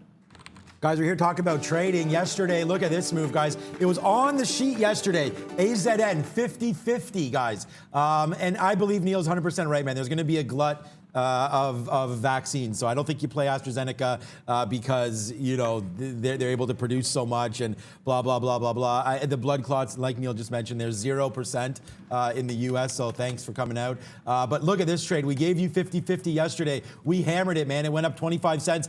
I thought this was about the maximum. It does drop back down. You get that again, and then it goes another 75 cents. So if you took that trade yesterday with me, 50-50 long, I mean, I don't know if you held it to the close, but if you did there, that's a pretty smooth win. All the way to the upside. AstraZeneca today, it's not wetting my whistle at all. There's really nothing happening here. You do have this area right now, $50.15, where there was some consolidation yesterday before breaking out to the upside. So I think it could be worth a shot here. I think I'll take it at $50.15 on a break of AstraZeneca. Oh yeah, and look at our friend right now, guys. You wanted it, you got it. There's a banger for you right early, man. A 35-cent win to start the day with AMC, and we still got a lot of shares on board. So let's just continue this romp as AMC. Look at these shorts. Bang, bang, tick, tick, tick, tick, tick, and we've already did it. Boom, but we'll give the bang to the old school there. A big win here for AMC to start the day. I'll still be here. I can't stop trading for you. I'm going to be here all day, guys. All right, guys, AMC, let's talk GameStop. GameStop earnings after market tonight. Anything worth watching today heading into earnings as far as GME is concerned? They also said this morning their chief customer officer has resigned. Not a big deal, but GME, the bigger story, earnings after market tonight. Yeah, I mean, look, the story is going to be the reaction. It doesn't matter that they're expecting like a buck. I mean, I don't know, like 2.2 on revenue billion is what they're looking for. I'm not sure. The only thing I think is gonna matter if there's a gigantic beat. I kind of think you know what you're going to see in the aftermarket is you're going to see just an unbelievable ramp. In the aftermarket, if there's any kind of a beat. And their earnings call is at 5 o'clock. So for those of you that look at aftermarket trading, and if you're looking at this name, you're going to have to pay attention, close attention to that. As far as trading goes today, I mean, there is this 198 sort of break potential. I look at it's not just the afternoon because this was right here in the morning at about 10 o'clock. And if you guys remember when some of those like secondary pushes were happening to the downside on AMC, we talked about how GameStop had tried to break out and then was flushing. And maybe that took a little bit or helped some of the wins to the downside. And then it actually held this 198 again. So, I mean, there is this 198 potential breakout here on a GameStop. I don't think you're going to see too much of anything in terms of like multiple halts and that kind of thing. I'm not expecting that today, but I think there's a nice little scalp trade from 198, probably like an in and out in front of 200. It failed so hard on the breakout at the top that usually I expect a lesser move in the second day, and then you go into earnings where there might be some risk off for some traders that maybe don't have the diamond hands there. But 198 is all I'm watching here, and then you don't fight the momentum. I would just look to play whichever direction the momentum is after the opening rush, and I'll play breakouts in that range, same way we do, anticipating we could see some action on GameStop. But it's not my first look for a trade. But it's hard to ignore that 198 when I look at about 10 o'clock yesterday, and then the rest of the afternoon it was able to hold that level, and now we got pre-market highs right there. Yeah, I'm going to take a little, similar, I was putting out some trades, so I didn't hear everything there. But I'd be, honestly, I'll just tell you guys this, I'd be pretty scared if I was short GameStop into this earnings. I'll tell you why. Anything can happen here. I really feel like they could drop something about blockchain. They could drop something. I have no idea, but I'm telling you right now, hold your shorts if you're into that name, GameStop. I think the danger is definitely, even though GameStop, I'm looking at Microsoft now, so it doesn't matter, but I just think there's no levels I'm talking about. I just think that GameStop has a huge opportunity to blow up again. So I'm not in any calls. I don't own the stock. I'm completely flat of GameStop. It's just my opinion is this thing could moon again, and it could start tomorrow, and it could start whenever the earnings release happens, it could start. So get ready, get locked and loaded. I am a definite bull case side for GameStop. I have a feeling this thing could blow again. It's just, I don't know, it's one of those pit of stomach type of things. So let's wait to see. Maybe I should buy some options, but I don't know. I think there's a big opportunity. They're probably priced crazy, so let's wait on that one. But I love GameStop. Buy on any weakness today and see if you just can't catch something phenomenal tomorrow. I think there might be something there. All right, guys, we are getting ever so close, as we've been talking about over the past week or so, to 200,000 subscribers. Few minutes to go. If you're joining us for the first time, welcome. We do this every single morning. The market is open. We get to enjoy that, but only when we get to 200,000 subscribers. So a couple things to do right now before we get to the open, guys. The first thing is subscribe if you haven't done so already. Hit the like button, number 2, and also share it with your friends, guys. That's all we ask. Just go out and share it with one person.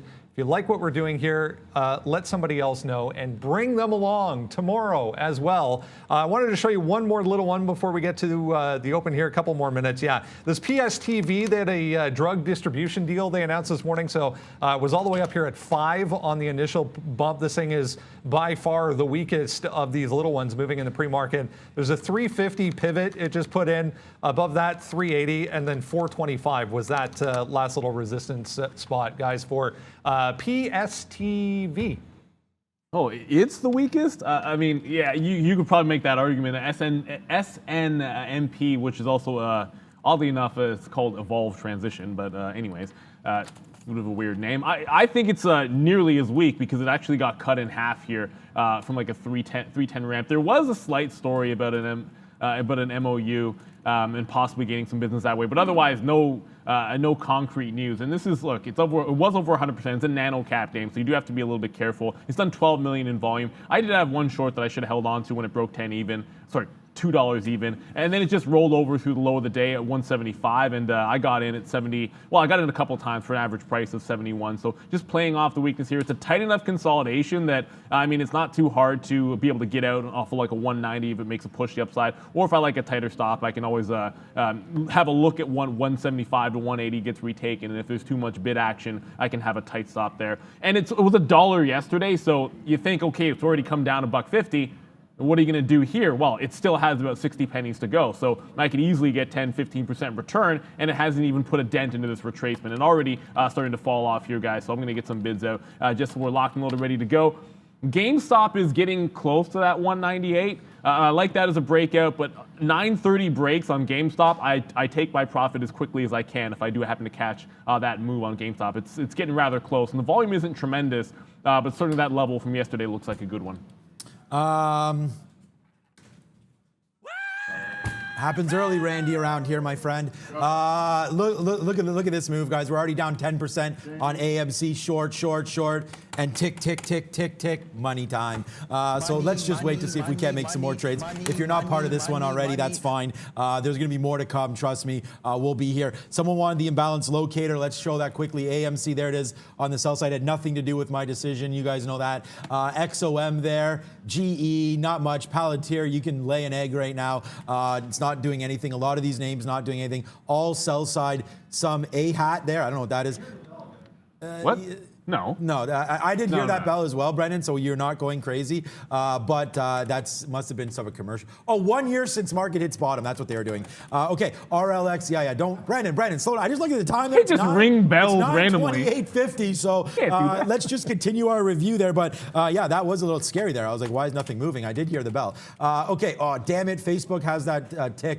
Facebook coming to the downside right now. Watch out for a 293.50 break. I do like that, but the spread right now is too big, so we can't take that. Let's take a quick look on the NASDAQ imbalance locator, as you guys want that as well. Cisco coming up, FCell, Microsoft, not much going on right now. Let's just wait to see what does happen through this open. Facebook, Microsoft on watch. AMC, we've already crushed it. Let's watch Rocket as well. Yeah, and already taking some profit off on that SNMP, like I mentioned. Quantumscape comes back a little bit. If it looks to be able to defend that 58, so it's worth a look. Only 30 seconds to go till that open.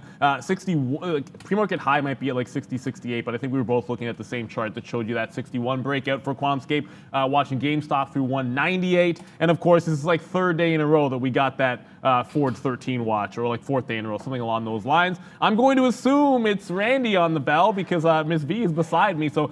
For real, the bell is actually going to get rung here as the market is about to open 2 and 1. What do you got for us, Randy?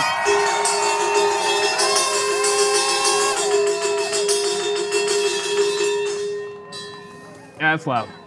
Yeah, no surprise there, Randy bringing the goods. And there goes Microsoft right through 237. So a backflip, but we don't have it. But that's just a trade there. That does happen. We give you that 237.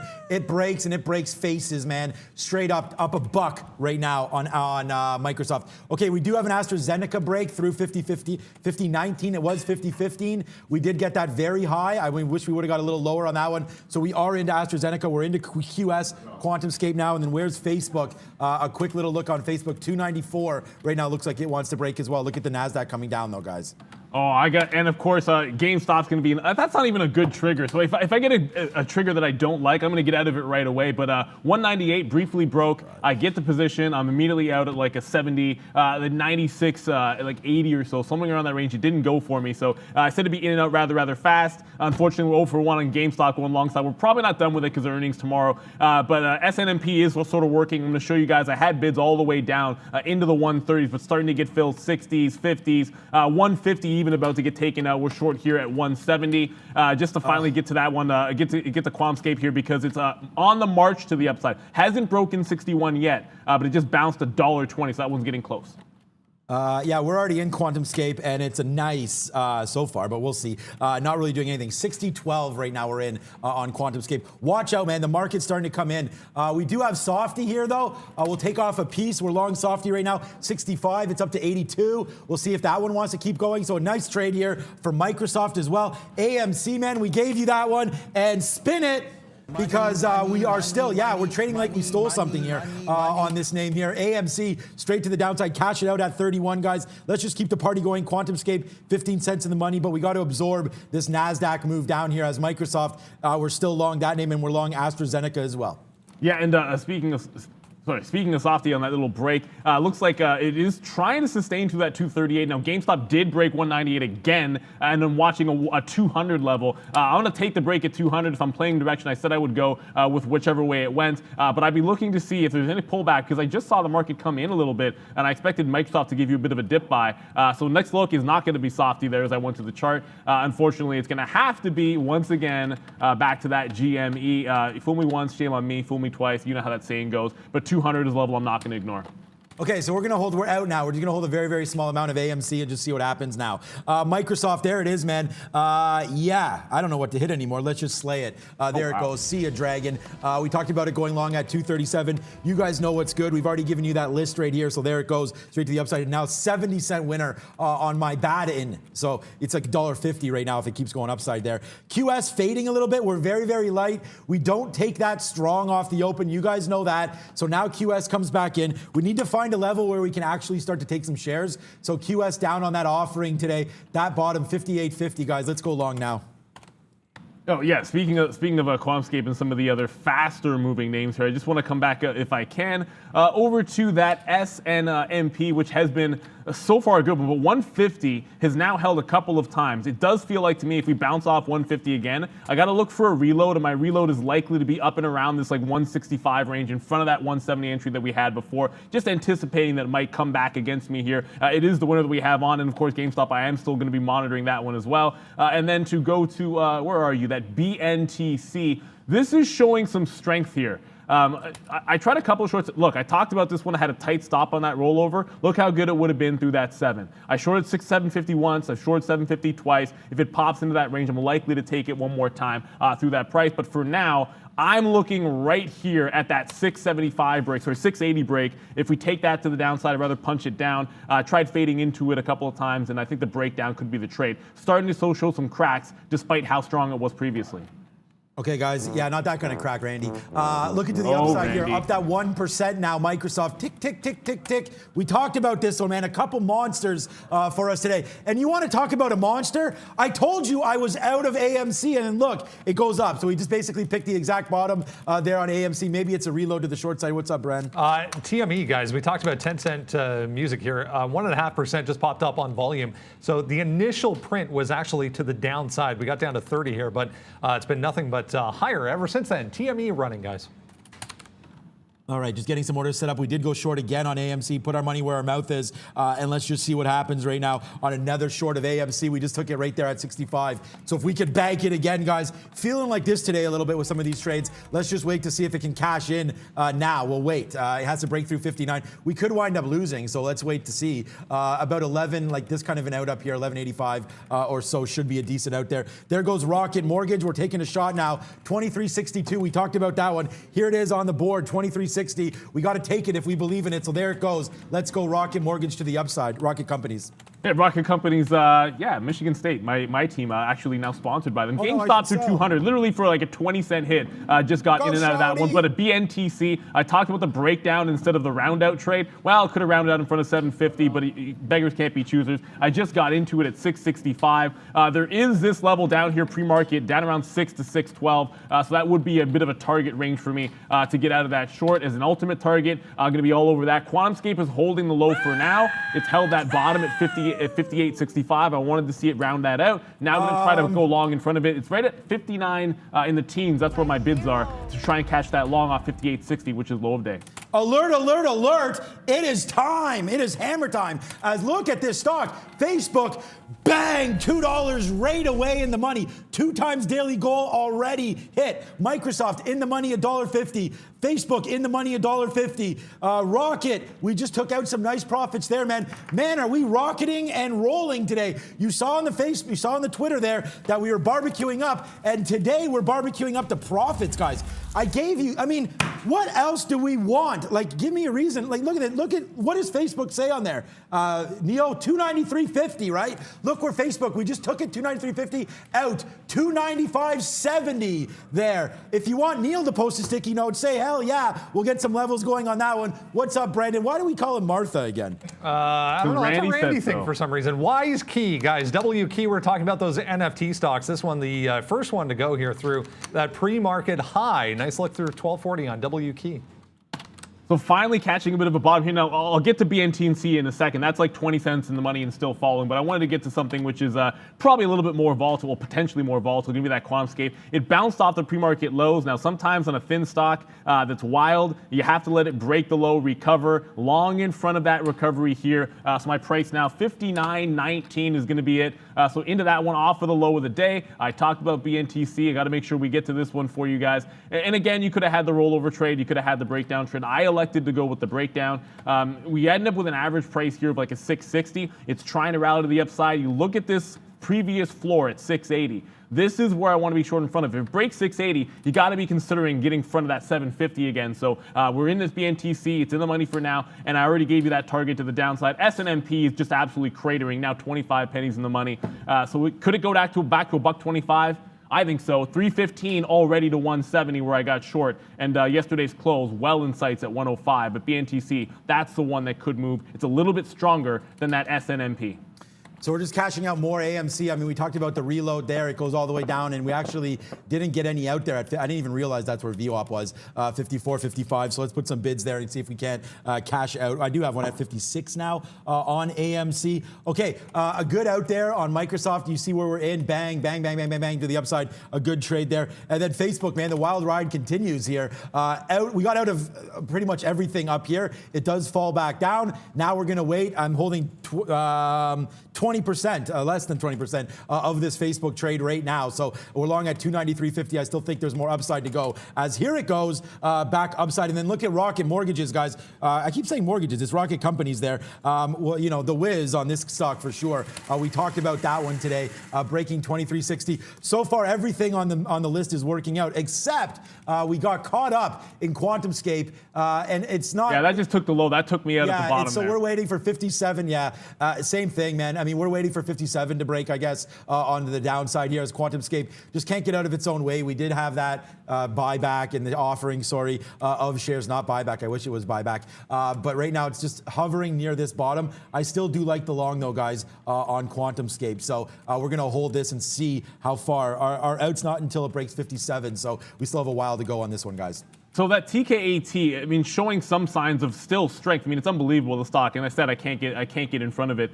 But the new entrant to the race, and of course, Brendan brought that one to you live, DLPN here, it is showing a little bit of weakness. So this is the newest NFT name, or at least the last one that I've seen. And 1250 so far, a little bit of resistance. He saw it roll over right here just before the open at 1250, and then trying to test through. TKT is going to rally. I got to be able to play this in both directions. It's hard to fade the NFT name, and I would like to short up a 1250 for a long breakout is going to be the first hook I have here. I just want to show you guys there were some orders sort of lined up in and around that range. So there are some people selling shares in front of 1250 already. Whether those are covering longs or shorts, I'm not going to speculate, but 1250 the level. Brendan? Mogo, guys, that little BC-based wireless company up on news this morning.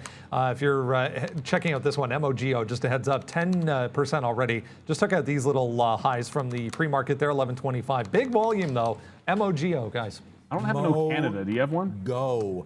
What about TKAT here? I know a lot of people talking about that, obviously, on the chat, up to 66 and change. Let's just give a quick little look here on TKAT. TKAT goes boom from $58 all the way to 70 and change.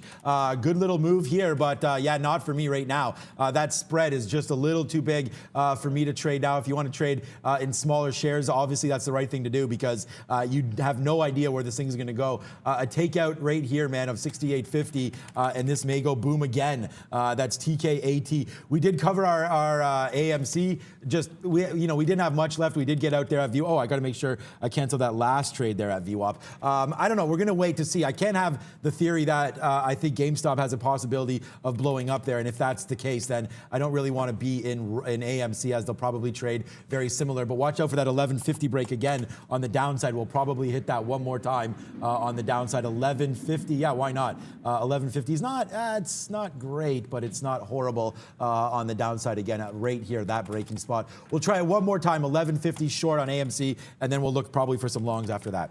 Yeah, we'll go old school with this one. It's going to be yeah, I know, it's a chicken dinner, and we'll go with that one. I like the salad in there, and some people in this crew don't love the tomato in their salad, but I like it there, guys. We just got 630 out here, and now look at this round off. This is one of the reasons I put bids out there. This actually fell off of 635, which has been holding the entire time. And one little wick down, if you have a bid, you get filled. If you're not sitting there waiting patiently, you're not going to get that fill. But it is starting to consolidate. That's why I got to take some profit. As a matter of fact, I'm not even going to wait around. I'm just going to take some off there at 49. If I can scalp that like 10, 15 cent area, there's no reason to be holding the bulk of the trade when it does this to you, because I'm taking it out if it breaks 680 and I'm looking to re-engage in front of 750. No worries like that for SNMP, which is dying a slow death. Brendan? Another one, guys, here. Oramed, ORMP, another little pharmaceutical name.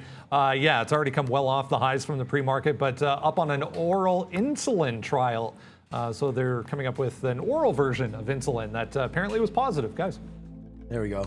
Not to walk right on there, but look at Rocket is rocketing upside, man. We gave you this 2360 print, man. So far, this has been awesome. Microsoft 237, Facebook 293, Rocket right here at 2360. We cleared a lot out there at 80s and 90s. We just took another part off right now, so we continue to work to the upside right now. So that continues to go. Facebook, we're just getting some out now, man. I mean, we want to make sure that we obviously win, and we can't lose on this trade now, have 20% left, but we just took another piece out as it comes back to VWAP. I just don't want the NASDAQ to fall down. We can see the damage that Facebook can do, man. It can erase the net real quick. Let's get some more Rocket out as we're still in roughly 70% of this trade. So let's get some more out here on the upside. And then it looks like AMC doesn't want to retest that 1150. Actually, I got to remember, I didn't put that order in. I got to go do that. Yeah, also, as you mentioned AMC there, GameStop now breaking low, pre-market lows, now 190. Well, I was going to go to Tesla because it was testing that 665. And of course, I'm looking for 640 if it does get out of hand. But the one that's moving through lows of the day right now is going to be GameStop. Anticipate potential halts. This is my first breakout long that I take the hit on for a couple of bucks. Well, actually, not a couple of bucks. It's like $1. And then in and out flat on the second break, and always going to be in and out quickly, so you don't want to get absolutely burned. This is the reason why. If it does go downward halt on GameStop, my plan of action would be to try to get involved on the short on that. If I don't get the first one on the short, I'm looking for multiple halts down to grab a bit of a long position off of the bottom. So I thought maybe that could be it here because it just fell at like $10, and if it made another quick push to the downside, you could get that quick 10% volatility halt. But GameStop, the mover of the day for sure. That DLPN, I wanted a 1250 breakout, looking like it's not as strong as TKAT, that's for sure. So Dolphin goes the other way, right into this $10 area. I'd watch out. If that can't hold here, you actually might see a big retracement. There's a lot of gap to fill. It's still up 100% at this point, but if it breaks that 10, there could be some floodgates, guys. Yeah, for sure. I'm trying to find some more trades for you guys here as we are rocking and rolling already here, man. Microsoft, great outs where, that's 20, 40, 60, 80. We have 20% left on Softy. Let's see how high that one wants to fly right now. Rocket companies, we did take some out again on the high sides. 13 was my best out. We'll look to get, we just took another 08 right there. So, we're working that trade. And then right now, this is why we dumped Facebook. Like, there it is out. So now we're just like, whatever. We should have got them all out upside, but this is going to still be my number one stock, man. When I took this trade and then it just went bang to the upside and we hit the explosion, I mean, I just basically offered, hit enter, and got out. So right now we'll wait to see if it comes back upside, but Mike could be my number one stock. Actually, no, Rocket is going to be my number one stock, actually. Well, it depends. I got to get flat first to make a better call on this, but right now Rocket cruising to the upside. And then QS, man, I mean, I don't know. We took another bid right here. We're going to see. I would love it to break through VWAP. I think if we can get dancing, then VWAP might come into play there. 50, yeah, like a 60 break looks pretty sweet, but we need to get all the way back up there. If I can get a 60 break, man, we'll be laughing right now. So hopefully we can get back upside. Look at the market, though, not helping. Yuck, Brendan. NASDAQ just turned red. Red on the NASDAQ, but Netflix, guys. Very much not. 2.5% straight to the upside here, 530 to 538 in a straight line. It's actually trying to clear some of these daily levels for Netflix, one that's been asleep for a very long time, guys. Yeah, don't sleep on Netflix ever. But I just got out of that BNTC. I almost said BNTX. BNTC. There was this support level. Remember that dip I was talking about into like 612 here at about 7 o'clock. That's where I essentially cover it. It's going to give you a big flush into this range. So I think there could be like a rubber band action off of this support level. I always do that, show you it in the future instead of in the past.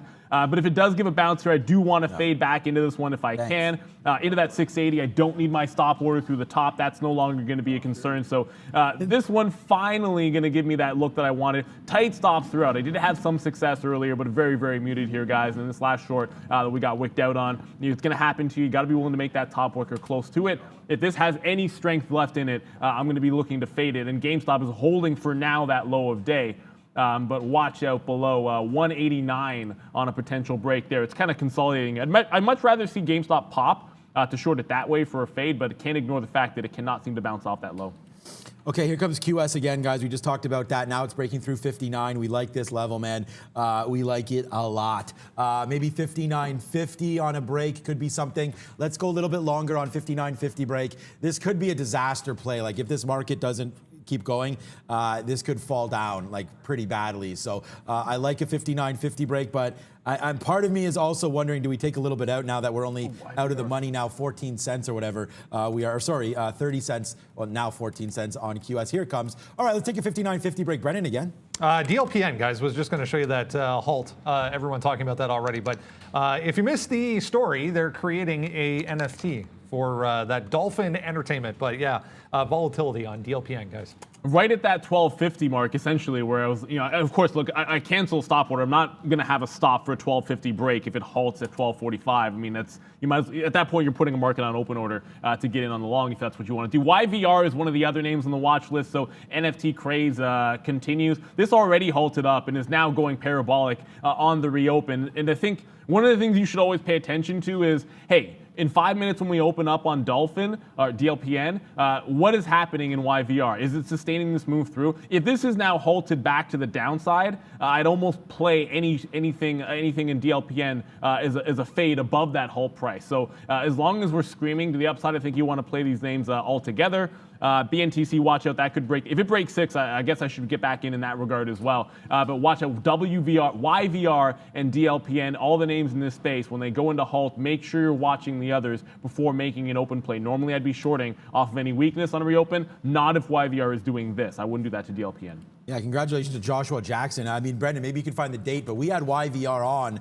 Yeah, I wasn't sure the date, but... Yeah, back probably near, Christmas-ish. Maybe before then, actually, maybe in the fall. So we had YVR on, and now they're going absolutely insane. Okay, I didn't want to talk about Rocket. We just took a little bit out there as, it was, I put an order out to get out if it did break through 24. So now we have about 30% left of this name and like it still. So I don't have a problem with Rocket, especially if this market wants to go. Microsoft comes all the way back. We still have that 20% on for 4 softy. We'll get out if it does break back down below here, 237.40. That little wick there. If it breaks, we'll get out of softy. But this was a good win for us as well. Look, sometimes we hold on a little bit too long. Sometimes I get out a little bit too soon, right? And I mean, you just got to adjust your style. We talk about that all the time to make sure that you, put in the right amount of risk for how you trade. So for right now, I don't know. The market looks like it's coming back up. So I think we can be okay to hold some of these. We still have Facebook. That's against us 80 cents, but NBD on this one, I still think higher highs are coming. I don't know about higher highs for Facebook, but at least back here to VWAP, we should be able to retrace back. So right now, I'm excited, but QS does make that move to VWAP, putting us in a position where we could have got out. So we didn't. So right now, we're going to have to sort of eat crow a little bit on this QS and see if it wants to go, man. Right now, that's really my position, largest shares, and my only real position of worry is QS. But I mean, I'm out of the money on this one, $1. Like not overly worried about this. Yeah, and this is what happens when you get a little bit distracted. We talked about Upstart, and I'm glad I didn't take that TKAT because that's just incredibly strong. But Upstart's starting to show some cracks here. Here's the thing. You saw how liquid it was. I showed you guys $1. It was actually $1.50 spread, and I said $1, even bigger than that. But if this does continue to come back in, I'd like that 160 level for a bit of resistance. It's a little too far gone to wait around for that type of a play, to be quite honest with you guys. So, Upstart, I'm looking at this like double bottom at like 149. If it starts to give you a bit of a consolidation, it might now push down through that price. The other name that we're going to be monitoring here, it talked a little bit about Tesla if things got out of hand. But for now, that 665 actually has held rather nicely so far in the pre-market, so far since the open. And this is what I was getting at sort of with that 665. It was the bottom in the afternoon right at the close. It was the pre-market high in yesterday's action or just below it, or a couple of sessions ago action just before that. So 60-65 in itself is a good level to watch. Going to have to look for a bit of a breakdown trade, but on a breakdown in Tesla, you're giving it $3 or $4, and from there you have to accept that you're wrong. Maybe it goes to 640 today, maybe it doesn't, but 665 is the key level. And the next key is a name that we've talked about. I think so. Let's go to Valeria at the big screen.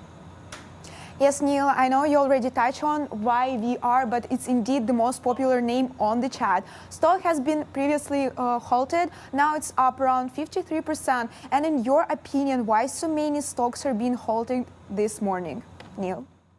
So, I mean, you're getting volatility halts, and apologies here because I have to manage a trade I just took on the reopen of DLPN. Now, YVR halt to the upside. You're seeing it continue to run. And I did say if I saw that strength, I'd play the other direction in DLPN on the reopen. So look, I want to talk about this, guys, but I got to go to DLPN because it's actually moving. I just got into the long side of that trade.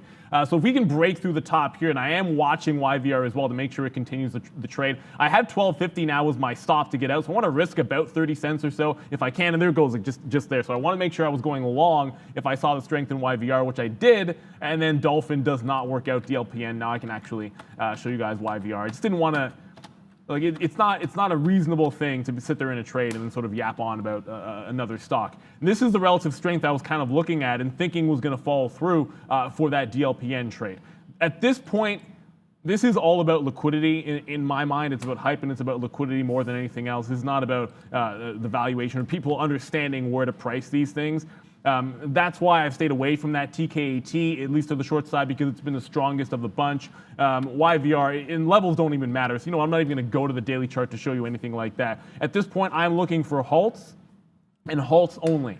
If I want to play this to have any sense to it, when it's gone, when it's this far gone, this was a $3 stock just a couple of sessions ago, $4 at the close, and now testing at 7 even. If it halts down, I'm going to get involved. If it does not, I'm going to stay away from these ones, buying them at these tops. I did try DLPN on a relative move when I saw YVR strength, but that gave me a 30-cent hit, so I'll just walk away from that one as well. All right, guys, no hits over here right now. Could be happening, but let's not jinx ourselves.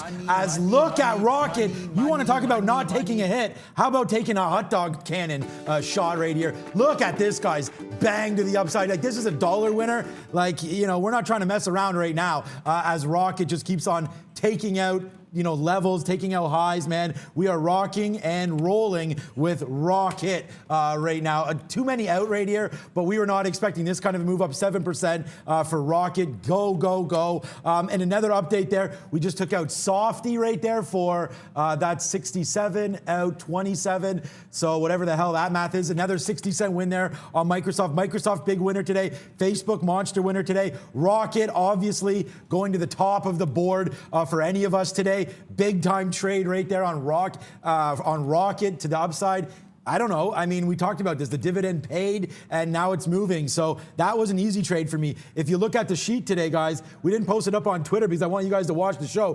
QS is the one I'm dealing with right now. AMC, a monster cash. Microsoft, a monster cash. Facebook, one of my top stocks. Rocket is right there, and Ford doesn't test. Hey, the sheet reigns supreme again, guys. Come back tomorrow, and you'll get more goods. What up, B? This KUKE, yet another one, NFT related, popped up yesterday about, what was it, 1 o'clock in the afternoon. It halted even a couple of times. So we just tagged 1140 up there, came all the way back to 10. It's thinly traded, low volume, and very, very low float as well on KUKE, but also NFT, guys. See, this is what happens like when you're trading the right stocks and the right names, and you get the love from you guys like we get. I mean, look at this. Rocket, Rocket, Rocket. This is everybody. Yes, money, money, money, money. Take Rocket to the moon. Sean, how about that hot dog cannon? You guys loving that.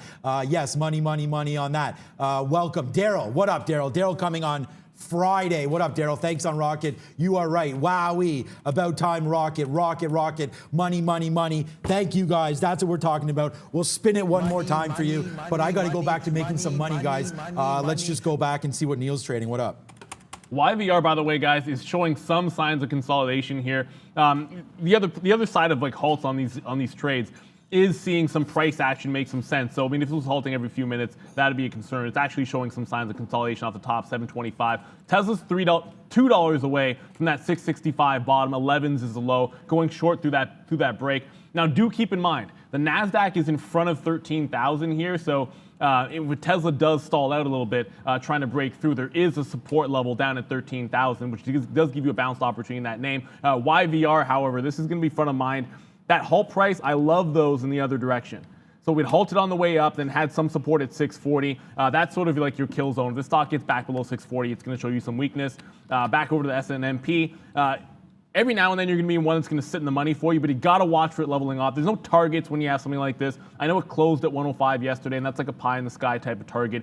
But if it breaks back above 150, I'm just going to get out and look for a re-entry. I'll short this thing on any strength that it even wants to show me. So I got to get a stop order ready to go just because I don't want to turn a winning trade into a losing trade. Well, I want to turn any of my shares into losers. I'm only holding the last 10% of that one. TKAT. And the other side of the YVR, why the consolidation makes some sense to me, is TKAT is consolidating off its high as well. So I still believe maybe DLPN is not going to be part of it, but all of these names in that NFT space tend to be moving at least a little bit together. DLPN did not show the same strength, however, but at least when it comes to YVR, if TKAT is not busting highs, I'm going to like that through 640. You're taking TKAT through which levels? No. YVR through 640, as long as TKAT is not taking them. Okay, I'm going to look at YVR. YVR, I'll look at that when we get back from Brent. What's up? Softy, guys. Yeah, they like this Discord thing. 237. Sean, you were talking about that, 237. Yeah, huge move here, guys, up to 239 for Softy. Yeah, good. Yeah, thanks, Brendan. Well, we can recap our softy trade for sure when nothing else is really happening. I mean, that's that break right there, Brendo. I took 237.60 because I missed this. This happened just right as the market opened, basically a couple minutes earlier, and I told you that the spread was too big. I played this out for you, and then there it is right to the upside. And again, on our watch list and on the golden ticket. So, I mean, that was just another big win for us. Let's check back on AMC quickly. I'm still holding. So basically, just to recap, I'll talk about QS in a minute. AMC, absolutely nothing. That was a good short up there, but it does resist that VWAP take. So AMC probably moving to the upside right now. The only stock, I'm pretty great on everything so far today. We only have one loser, that's AstraZeneca. I'll recap that in a minute. But okay, QS right now, we're still long right here. I mean, the average, bang, bang, bang. I don't take more than 3, and then right now it's just doing nothing. I fear this could break down. Like the NASDAQ right now is breaking. This is a weak name today off the offering. So damn it, I could get out now, and there's basically no damage done. I'm out of the money 80 cents. Like, you know, it's not a huge loser, but I don't want to take it off. I actually want to go longer through 59.50. So maybe I'm caught here with rose-colored glasses, as they say. But let's just see if QS wants to go. I still got faith in this name as Rocket right now, still near the upside, but a good out there at 50, bouncing off 50. No surprise there for anybody. Yeah, someone was just asking, I'm going to quickly throw up a minute chart of the ES here, or the NASDAQ, I should say. There was an afternoon, an overnight sort of 1300 level that I was definitely looking at the last couple of sessions, guys. So we'll always go back and track some of these. I know you're looking at the opening range. I think that's what you're mentioning for that low, that 13,000 mark. But I'm looking way back into here, guys, in the overnight and early morning on the NASDAQ. When it comes to Tesla, there was a seller. Someone just sold like 10,000 shares around that 669 area. This is at 665 for the bottom break that I'm still looking at here. But someone dumping heavy, and if that gets taken out, this area right here, given the nature of that sell, you could see a bit of a pop into that 680 area. So that 685 from yesterday could turn into a fade. It was a break yesterday at that same price. That could turn into a fade on Tesla. But yeah, that was a monster, well, not a monster order, but a big order that just got filled at 669 as I was watching on the level 2. If it does make that pop into that 680 range, I look to fade off 685. Ever since the 700 break, I'm looking for a sell. YVR goes the other way. So I guess the strength in all of these crazy, NFT-ish names is going to continue to flow through. I guess we're waiting for halts because it's not looking like it's breaking down anytime soon. Brendan at the big screen, I think it's happening now.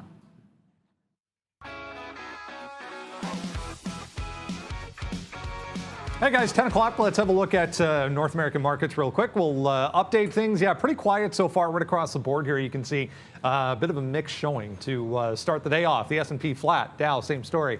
NASDAQ composite is negative, but the 100 back to the upside, 0.15, kind of offsetting each other overall. Tech stocks, pretty flat as well if you come down here to the TSX. Here in Toronto, hey, guess what? Also flat so far today, down just 0.06%. I saw this in the pre-market. Roku came out with a new product launch. There was an initial spike on that news, but we're right back down to essentially yesterday's lows here. Some support from yesterday coming into play on Roku. It is trying to get back to positive territory, though. If you're watching that one, we mentioned AstraZeneca. Yeah, they didn't like that data, guys. Straight to the downside. The initial move was higher through 50, but rejected down towards 49 now for AZN. Guys, back over to you.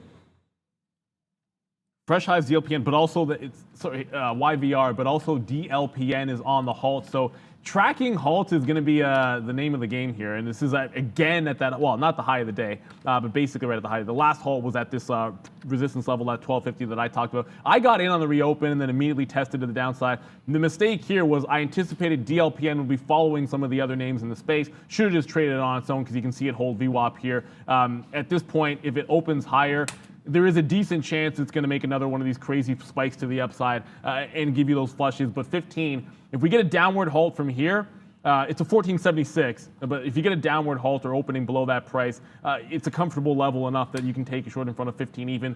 But you've got to have an out, and you've got to be willing to make that high of the day action, guys. If you do, to make top wick, it's not the end of the world, guys, because YVR is coming down off those highs. And if that's happening, and we show any weakness, I'm going to play DLPN. If it opens below 15, I'm shorting it.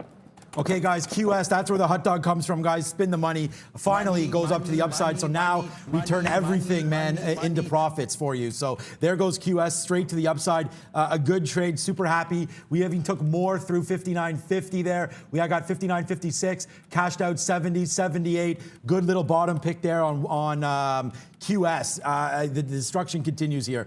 So another great trade. Hopefully that can continue to work itself out. 50 cents now in the money on QS, 60 cents now in the money on Rocket. So yeah, we're pretty happy right now with what's happening. The next offer, I don't even have an offer out right now on QS. So let's just see if it can continue upside, man. 60 and change where there was some consolidation upside here. I think that's probably worth it. My last out was 80. Let's see if we can't take out 60 and continue to rock and roll here with QS, man. The saga continues. Just loving the way this is trading. I'm a shareholder, so I don't want to be too influenced by some of the moves, but right now a good little move up as the NASDAQ bumps. So maybe a sign to get a little out because the NASDAQ retraces back down. We could be in trouble, but we still have some VWAP protection here, guys.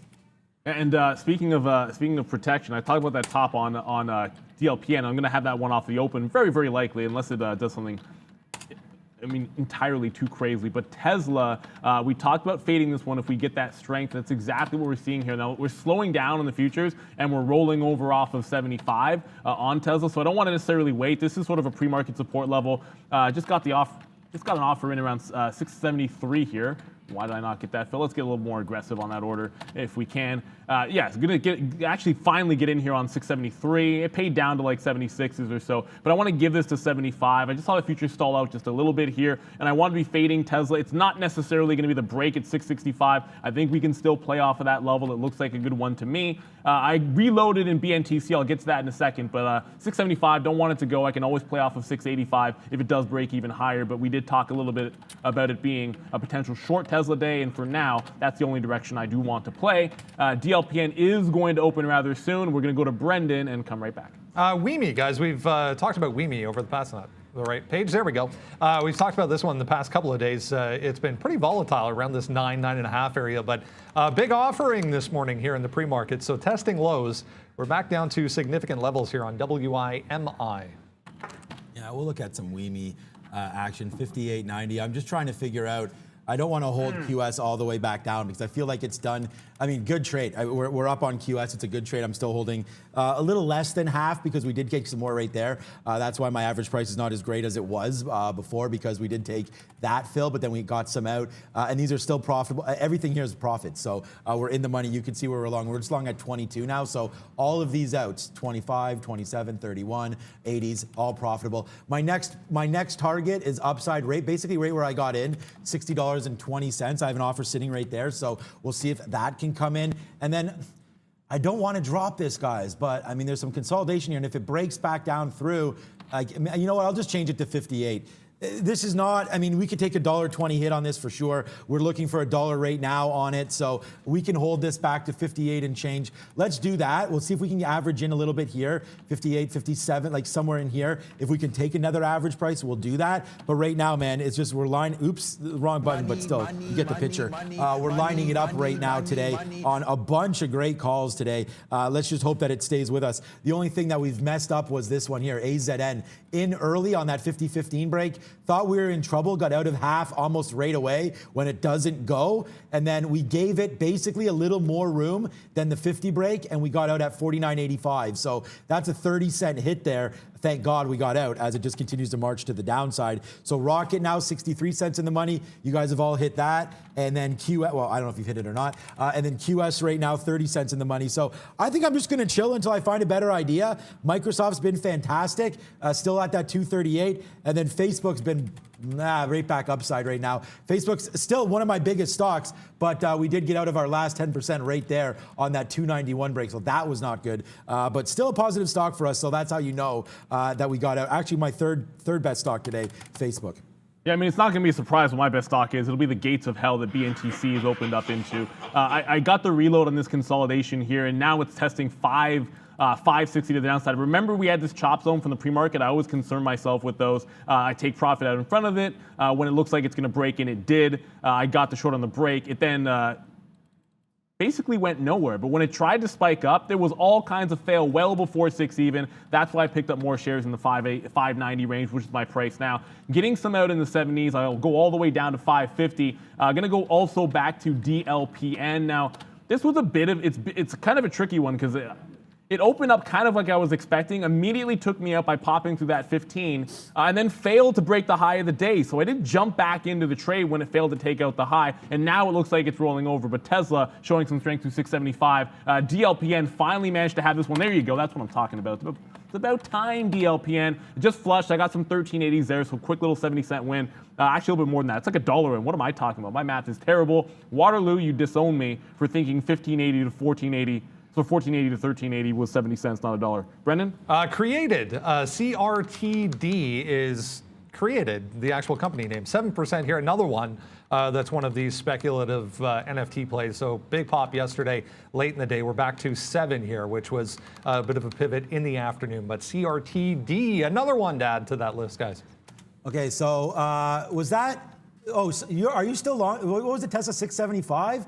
I got burned on Tesla. 75 was my out. I shorted 73. Got out at short, 75 there, yeah. Yeah, I know. I just saw the futures pop like mad there. Yeah, that's a big pop. I was hoping you were still long, but you know what? Good try. If it goes the other way, you know, it's a cash trade. Okay, QS right now, 71 cents now. Oh, come on.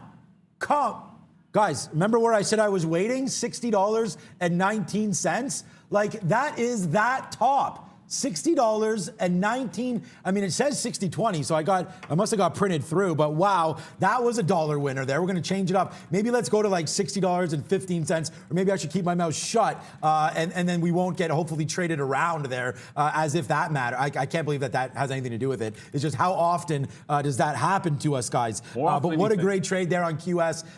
Now through 60, so we'll see if that one continues to go to the upside now. Microsoft continues to blow as well, so that was a big trade for all of us. You know what? We got to go back and check. I'm just going to get out right now of QS at this level here, 10s. So there it is. So we just take that out. Sorry, was on the wrong stock there. Just took it out at 10. So a nice little 80, 90 cent win there on QS. So we'll hold it. We'll wait to see if we can make a profitable win on that one as well. Rocket still going to the upside. And then if you still have that Facebook 293.50, hell yeah, you're a hot dog kind of trader. There it is. There's the sticky note. You can see 293.50. Oh yeah, Microsoft 237. Let's check out where Microsoft's at right now. How about 238.50? Actually, Microsoft, okay, being a little lagger here. Maybe we need to take this Microsoft through this 238.50. Let me do some more work, but that could be a good trade as well. Rocket's still moving though, guys. And you know who this is for. You know who you are. Always going to be trying not to stare that gift horse in the mouth. You can actually see some gray in that little shot. Thank you very much to Robbie for such a quality picture. Look, is it going to test VWAP, DLPN? I'm not going to bet everything on it at this point. You did have this level here, and I'll show you like 1330. This was on that reopen, top on the reopen, breakout through into that halted high of day. So I do take the bulk of the position. I'm still holding a quarter of the shares here, guys. So if it breaks 1330, I like us back down to like 1250 to VWAP for the out. Otherwise, I'm not letting the rest of this trade turn into a loser. I go right back to that previous high at 1475, and then that's going to be my out. So I finally got this one to work for me. I'm a little bit disappointed in myself over that long trade. Instead of just trading the stock on its own merits and what I saw, I tried to get cute and play DLPN off of TKAT and YVR, which was brand new. Don't test new things out on live shares. You can always go back and analyze something like that a little bit later. That's real time me making an absolute bungle because that was a long that I should have held. BNTC is running into a lot of support down here, and this is anytime I see guys that are just reloading, not a lot of big size. You'll see like a few thousand shares every now and then, but I'm telling you, like at 70 it would pop down, and 70s and 75s would pop up again, and the algos are just sort of we're bidding this one up. So I've taken off about 2/3 of the position so far in the reload, a little bit aggressively here, well shy of that 550 mark. It's gone down so far at this point that I want to make sure that I am getting profits. It could still go to 550 and even $5 at this point, but I'm not going to bet everything on it after this is like the third time I'm shorting it. And the first was at 750. Did that twice. Now we're shorting it at 590, guys. So you got to make sure you're taking profit if that's the case. Brendo? All right, some other big movers here, guys. Ionis Biotech. This is actually mid-cap biotech. Down significantly today. It was 56, 55 and a half yesterday. We're down to 45. They had a Huntington's disease trial that was halted because of problems with it. So that's what happens when you have a trial that gets halted, guys. Yeah, just test Unity, Rob, because I don't hear it. I just heard Brendan call for it. So if you want to test Unity, that would be great. That is our in-ear speaker system. It's too loud. Just joking. That was fine. Okay, Neo right now, I wanted to look at that one. I'm such an idiot. Breaking through 42.70 maybe on Neo, a name that we sort of left today by itself. I mean, I've just been...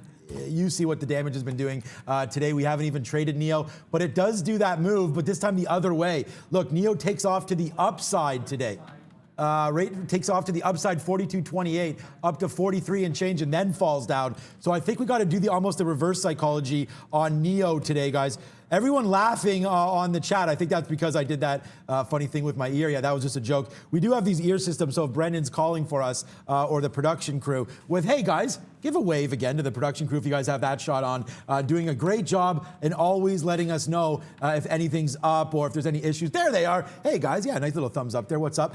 Doing a great job. Rob and Lucas, you can find a picture of them on my Instagram and on my Twitter. Let's make them Insta famous.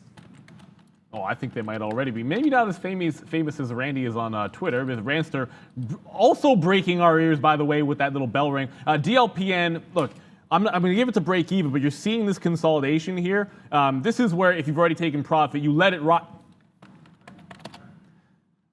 You let it ride for the flush like that into VWAP, and literally, as I was saying, and I'm getting out of it right here in front of 13, that's VWAP right there. We're going to take almost a full $2 on that trade. That's what we were looking for. You just saw it live, and why I was letting it go all the way back up into back into that high of day, that 1475 to 15 area that we shorted off of. Sometimes when you get that fail break look, and you've seen it, you've got to jump back in. It wicked you out of a trade, but if it doesn't take out the high, I know that's your entry point. You just have to have the guts to be able to put that one back on, coming off a fresh hit, but only if it fits your rules. Brendan? I'm going to read through this notice, but Genius Brand's popping here, guys.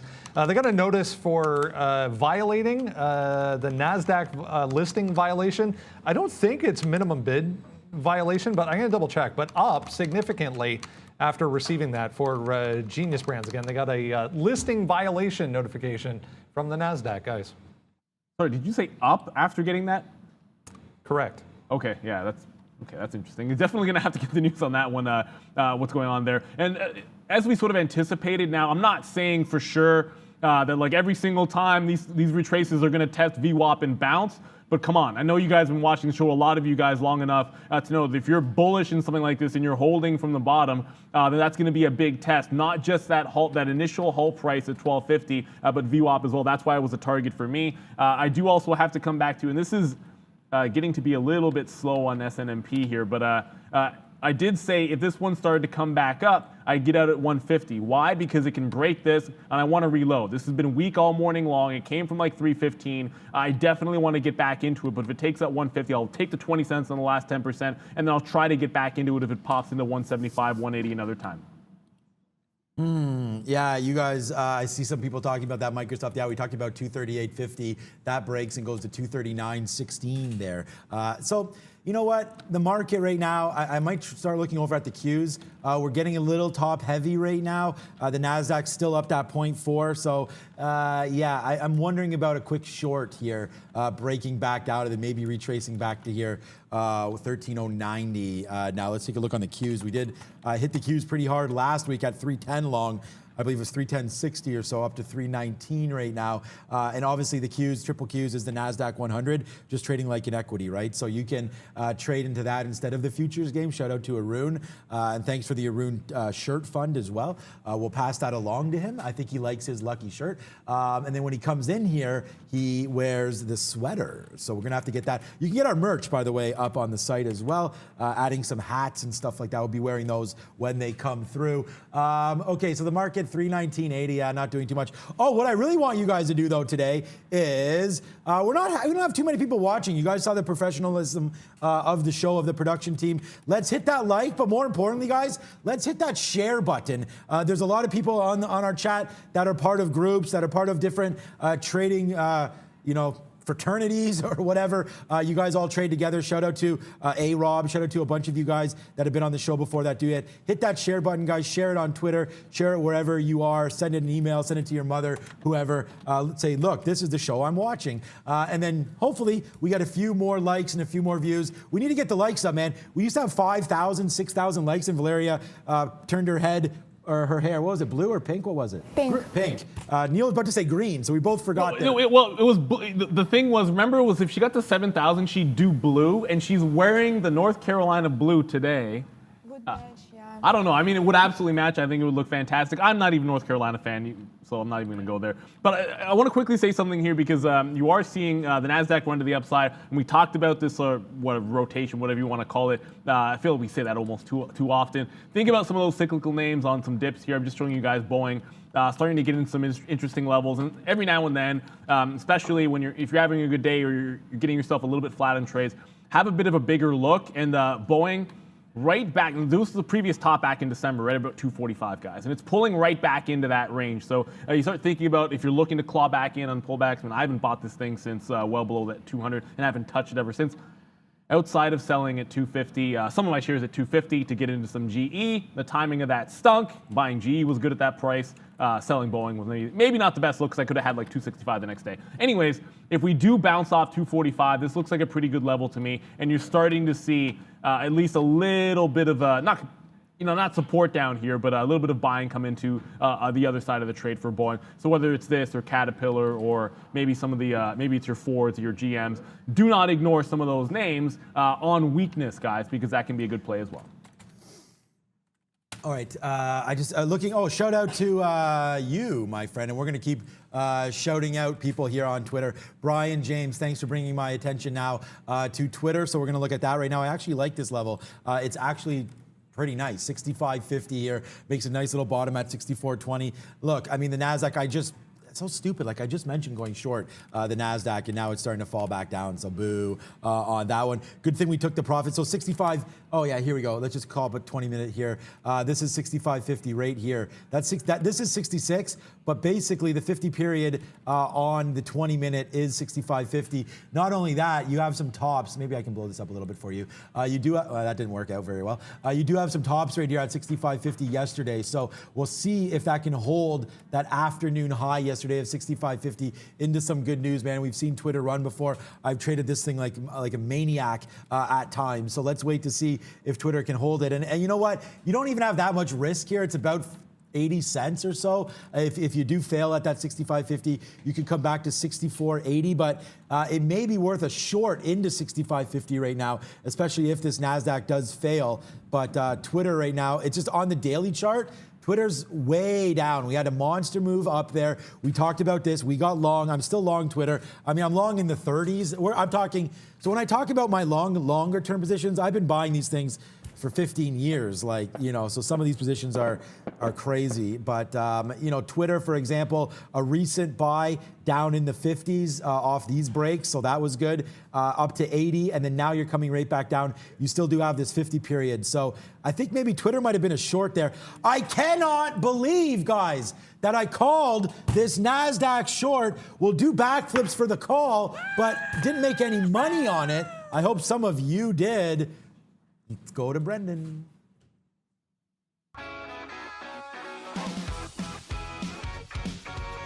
Hey guys, yeah, small cap time. Let's have a look or revisit of some of the small cap names we were looking at in the pre-market. This one first, BNTC. Yeah, got all the way up here to 850 on the daily charts in the pre-market here. 850 it tagged a couple of times. I was talking about 740. Was a bit of an area you can see held as support resistance. We finally broke below. This was a story of too much too soon. Got stopped out back above that.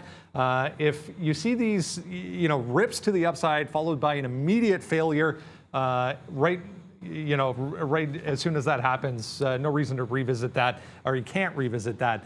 Did give you a nice move down to 550, but BNTC still trying to make day lows as we speak. SNMP 190 was a pretty obvious level here going into the open. That one worked out pretty well still.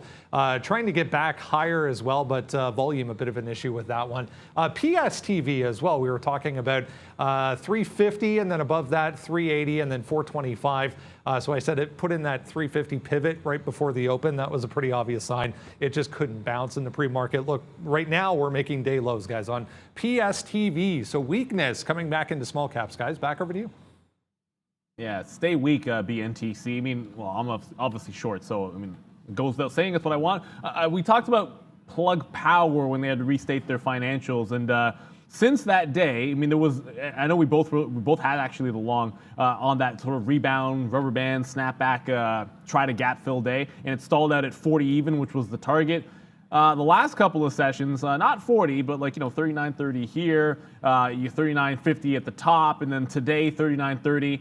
You can see what I'm getting at. It's starting to get a tight consolidation, and Plug is trying to get back up here. And the chatter, of course, was that this did not affect their cash position. Restating some of their financials was more of an accounting thing than anything else.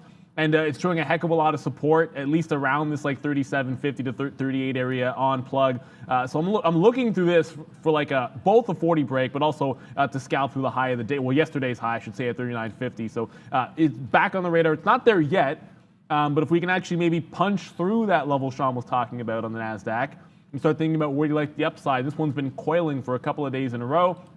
39 also happens to be right around where it closed yesterday. So it's a bit of a negative to positive story here in Plug Power. I just want to make sure we get this one out to you guys because notice that one on the chart. Really, really liked it. Did not have that on the list this morning. Speaking of these names here, guys, I did get all out of that SNMP that Brendan just mentioned.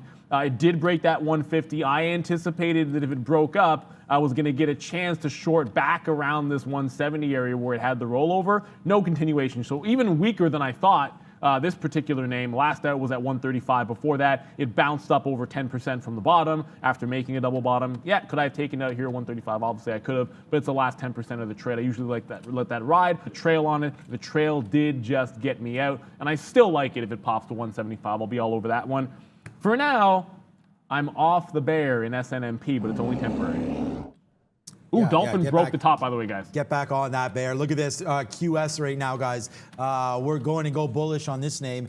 And again, I told you exactly, written down exactly as scripted here for QS. I told you if we get back into this area, we'll be a buyer. We let it fall through, make sure that it does hold that 58, then we buy it back, 58.51. So right now, a nice little win for us. Our average price now, 59, right here, 59.04.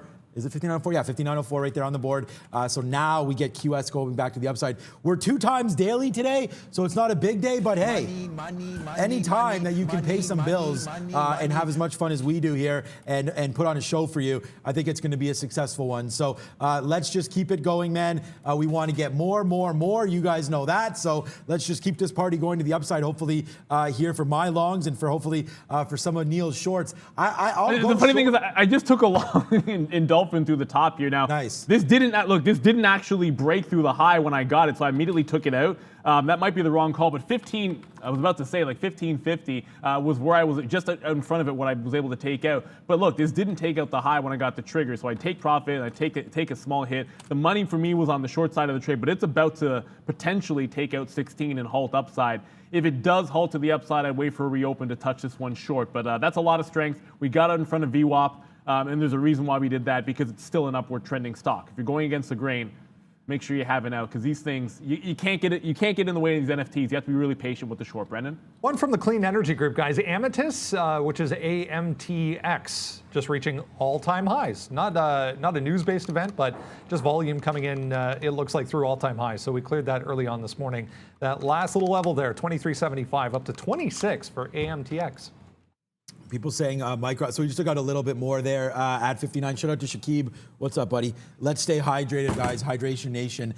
This is how we keep performing, guys. You gotta come. I'll join you if you can give me a solid level. What does this mean?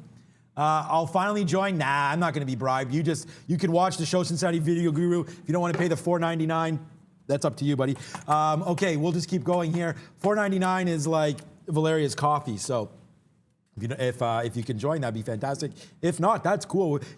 Donate it for Valeria's Coffee Fund then, Cincinnati Video Guru. Down 3%, yeah, I don't know. Maybe Brendan can come in here, and then maybe Micron, perhaps it got downgraded today. I'm not 100% sure what was going on with Micron, but we will look into something. Okay, it looks like all the chips now maybe down. AMD down as well. My most recent buy on AMD, 77 and change.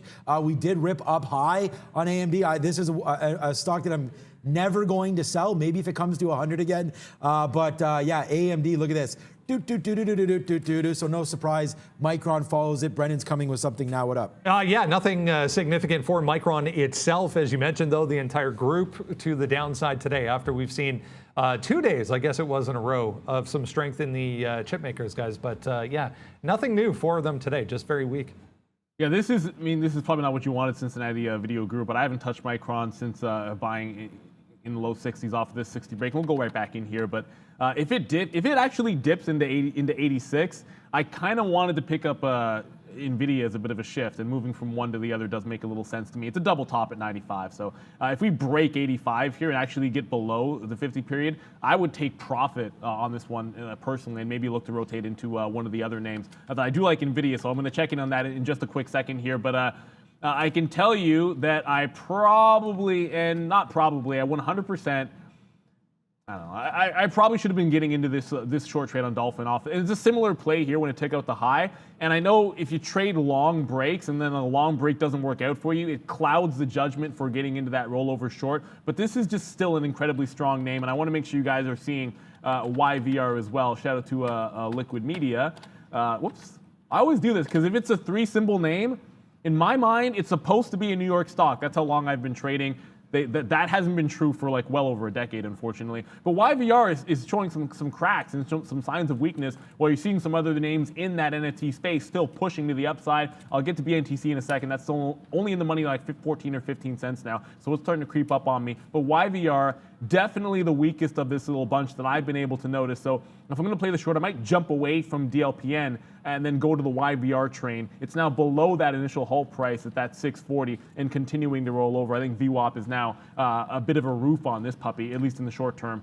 Dolphin still looking rather strong, so YVR for me is a better short in front of 650 and a breakdown at 6 even. Yeah, I'm still trying to find. Okay, weed. I was going to look at some of these cannabis names. As I see, it's a big week for them, but I don't know. They're all down today. Not for Sundial's getting crushed. Yeah, well, I don't know what Sundial's doing. We could check in on Sundial in a minute here, but Afria, I mean, down another 3%, just keeps ticking, tick, tick, tick, boom, to the downside there. Those of you guys holding weed names, I mean, I'm one of them, but I've been getting out on any kind of rip up, so we'll see if these things get crushed again. I mean, I don't think there's going to be really a trade in these weed names, guys, until we get one of those crazy bursts again where people just get scared, or there's too much shortables or whatever involved there, short interest on Afria, on Tilray. Remember, we have the Afria Tilray deal coming through. This is 17 even basically on the 50 period moving average. So we're literally right there. So yeah, this is a little dicey right now on Afria. I don't really see anything on a daily chart. other than maybe playing off this bottom, but I don't even think the bottoms are in yet. So lots to happen here with some of these weed names. I prefer, you guys know what I prefer, man. Grow Generation Brands has been just a fantastic trade. We were long this thing, $16, $17. So that's been a good one. What up, B? Speaking of cannabis, guys, on the Canadian side of things, Rahim Alani coming through again on Thursday morning in the pre-market to talk about cannabis. Big week, as Sean was mentioning, for the cannabis group. Some earnings coming. So Rahim Alani from OCI Groups, lots of positive comments from the last visit that he made. So he's going to talk about cannabis this time. It's 10:30. That means there is 1 hour left in the session over in Europe. Miss V is watching what's going on over there. What's up, V? Hey, Brandon, European markets are mixed, reacting to a new wave of coronavirus infections and a fresh lockdown in Germany. In terms of individual names, Volvo trading in Sweden is down more than 6% after it warned that the global shortage of semiconductors will affect its production in the second quarter. Back to you. All right, also coming up in 45 minutes, do not go anywhere. Entheon coming through in 45 minutes at 11:15. We're going to talk to their CEO about some new treatments that they are working on. So should be a good one. 11:15, guys. There we go. This is what it's all about. Be prepared for all what's coming up next. Be prepared. And we've been talking about YVR for far too long for me not to have had the shortable shares. That's absolutely ridiculous on my part. So pie in my face. When it broke 6, I watched it break 6. And the reason I'm short at 93 and not 97 or 98 is quite simply because I had to go manually get the locates on this one and paid less than 1 cent a share. So thank you, Day Trade the World, but that's on me. I should have already been involved in this. We've been talking about it all morning long. It's one of these plays, so liquid media does give the push through. If I'd done that, I already would have scalped out 10 cents. It did have a previous halt to the upside, gives you some cover, but this is now a 6 break. I like it to 625 for a stop. And then I look at this pullback here right off the open to about 550. That'd be an ultimate target. So basically looking like a 2-to-1 this late stage in the game. And DLPN, by the way, if you are tracking that, it is also falling off. It's now down around 14 after that failed break to the high of the day. 293.89 or so maybe on Facebook here. Could be worth something. So let's just wait. There is a VWAP here breaking 294. You know, this was the top. It's come down hard right now. I hate to. I don't know. I just think it can blow. If we're wrong on this one, it's going to hurt a little bit. So we got to make sure that we have a decent out on Facebook, like 294. Okay, let's just wait to see if we get in, but maybe the top of this candle will get out here. This is 294.60. We'll take a break if it comes to the downside here, and we'll see if we can't get back into 292. But right here, a break. We got to give it at least back to like here, man, 294.61 or so. QS looks like it wants to continue to fall.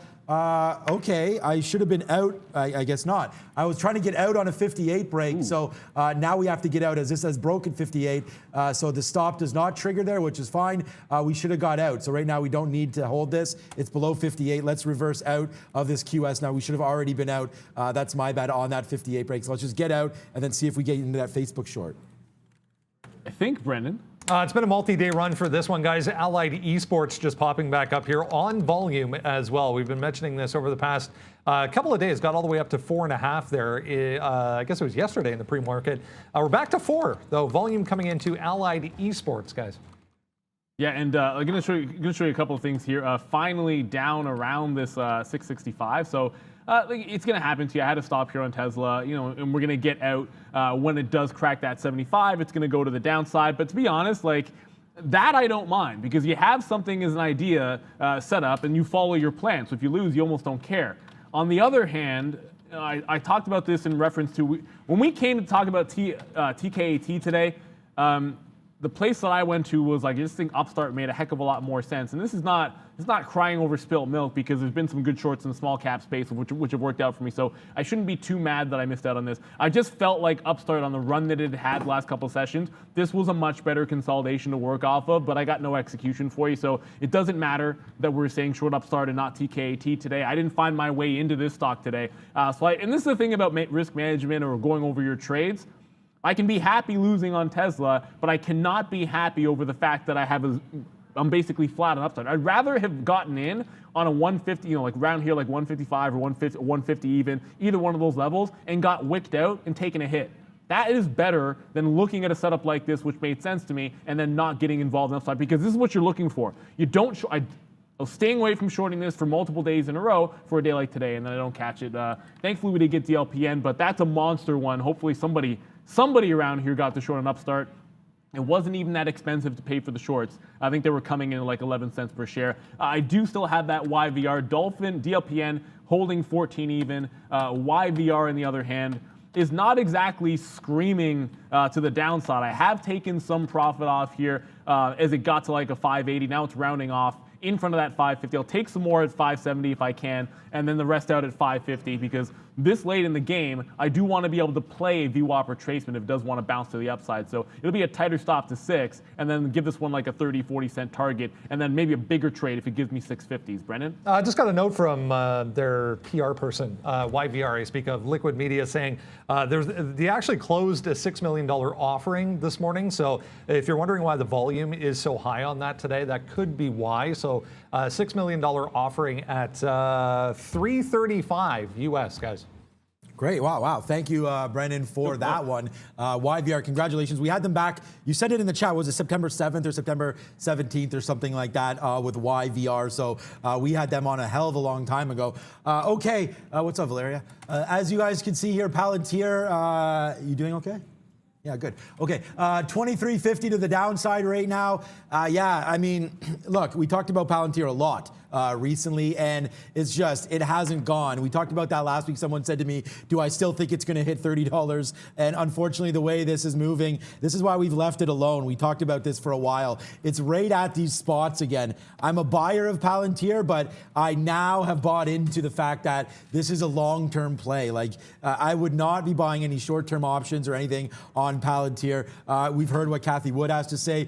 Everyone loves Palantir. The fact is that the lockup's coming. This is still a 17-year-old company, guys, and there's a lot of shares being dumped on this market. That's why every single up move in the NASDAQ just keeps getting sold off. Even today, it can't find its base, right? So I'm going to hold off on some Palantir, guys, and just, I'm going to be a buyer like 21, 22, but for right now as a day trade, I'm going to like pretty much hold off here on Palantir as still looking, whoops, that's Facebook day chart. I love Facebook.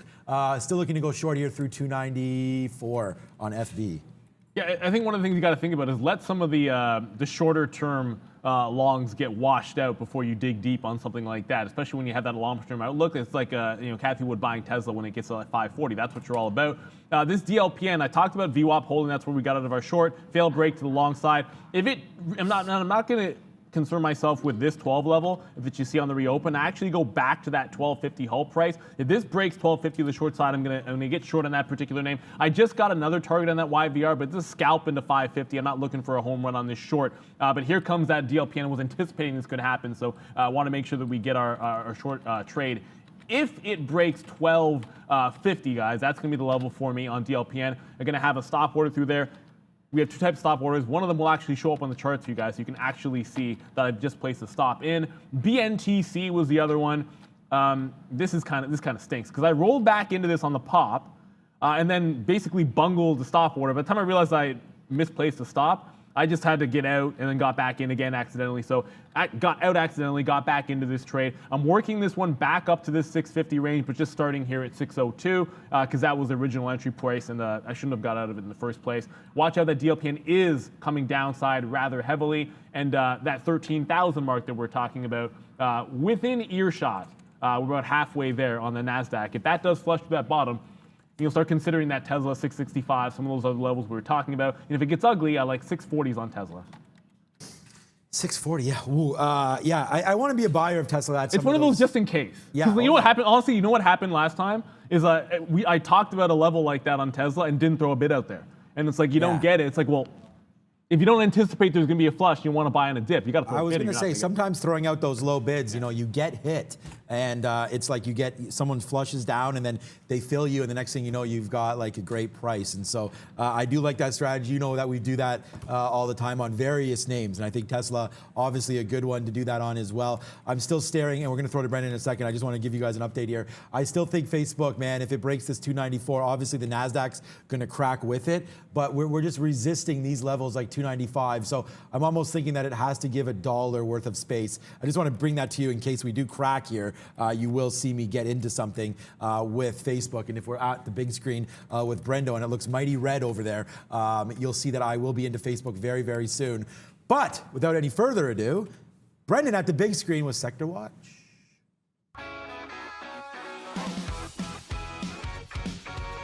Hey guys, yeah, let's have a look at the S&P 500. We'll talk about the sectors here. We're getting worse as I was standing here. So now 0.3% to the downside for the overall market. Keep in mind Powell and Janet Yellen testimony coming up still today. So as far as negativity goes, consumer discretionary stocks in the lead right now as far as the worst off. But this group here I want to point out, Communication Services, Viacom, and Discovery A. And look at Discovery B as well. 6.5%, 7.8% to the downside. A couple days in a row under pressure, these ones. But there's Netflix. We talked about Netflix early on showing strength. 3.5% still to the upside. Fox A is here as well. There's that little Chatter Wireless and TTWO in positive territory. Hey, look, there's Google. We rarely see it, but 1.2% for Google today. Consumer discretionary names, though, leading to the downside today. All of the cruise lines are here. Norwegian, CCL, RCL, 4.8% to about 5.5% to the downside. Hotels here as well in negative territory. Penn National, the only one in positive territory in this group, 1.2%, or only one of note here in positive territory. Nike having a nice day, up 1%. There's DG and Etsy down there in the retail group as well. But overall, consumer discretionary group leading to the downside. Industrial sector also in negative territory. Here's all the airlines. Boeing in the lead there as well, 2.6% downside for Boeing today. Way over in the corner, material stocks also under pressure. FCX, LYB, and Mosaic, 3.8 to 5.2%. Only 0.3% though for the market, guys. Back over to you. Freeport down there with a look there. And I said this before, and we've all said this, and I think even everyone has talked about this on our trading floor. If you make a mistake, you get into a position you don't want to, get right out. If you make a mistake and cover a position that you wanted to be in, has anything changed? Has it broken your stop? Should you still be in the trade? Jump back into it. Worry about what actually happened. Did I put the wrong price in the trigger? I don't care. I'll worry about that a little bit later and just jump back into the trade in BNTC. And it goes right back to that 560 low. So we roll back into the trade at 602, and we wanted to start that position getting back in before. Bad trigger to get out, get back in, and then we get that 40-cent move already on those fresh lows. So some of these names looking rather weak. I'm going to come back over to the stock, which has been flushing for a couple days in a row, and is now with that $11. I don't think 1080 got hit on the AMC here, but 11 even now firmly on the bid for 200,000 shares here. I kind of like a bit of a breakdown trade here. If that 1080 is legit, I'd definitely scalp it into that, but I don't think it actually got to 1080 if I'm correct.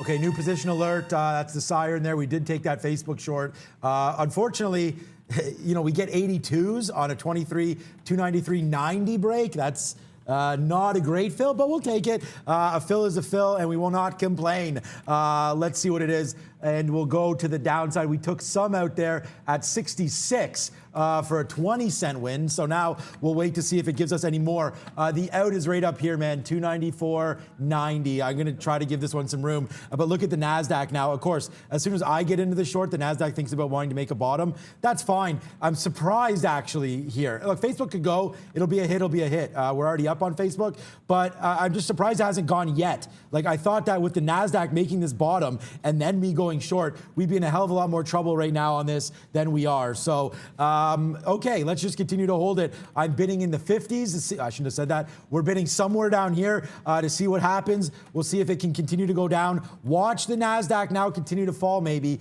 And then we can get, like, ultimately in this area is where I'd like to take out the majority of the trade. But as you can see now, NASDAQ's starting to get going. So I am glad that we did take out some percent there for that 20 cents.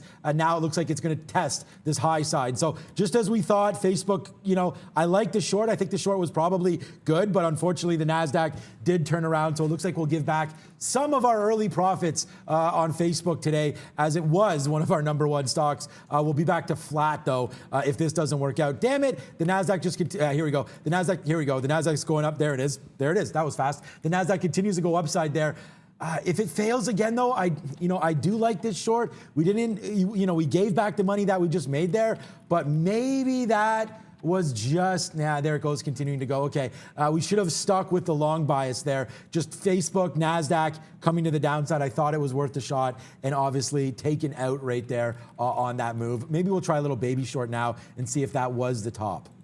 And there's no echo around here, but this is Dolphin once again. I broke that 1250. Now remember, there was that whole price 1250. There was this low here at 12. I wasn't waiting for it for the short at 12, but I'll definitely scalp 2/3 of it off in front of that level. And if this does break, now what I can do is get back in. I can add shares back in on a 12 break. So I'm playing both of these stop breaks to the downside, both at 1250. And then did I get the fill? Oh, actually, yeah, there we have. How do I actually get that fill above it? So it can be a slow trigger there. I end up with the fill at 12.10 on the little retrace there. The next level downside I'm giving to you here is about $11. 10.93 was the bottom when it tried to break it after the open. It was that first support that led to that halt to the upside. So Dolphin, let's continue to the south side. YVR started to level off a little bit too much for me, so I got out of that trade. And of course, with the completion of the offering, I'd rather stick to what I had the better read on. And I'm up on YVR, so I'm not going to complain about it too much. But Dolphin certainly working out for me thus far,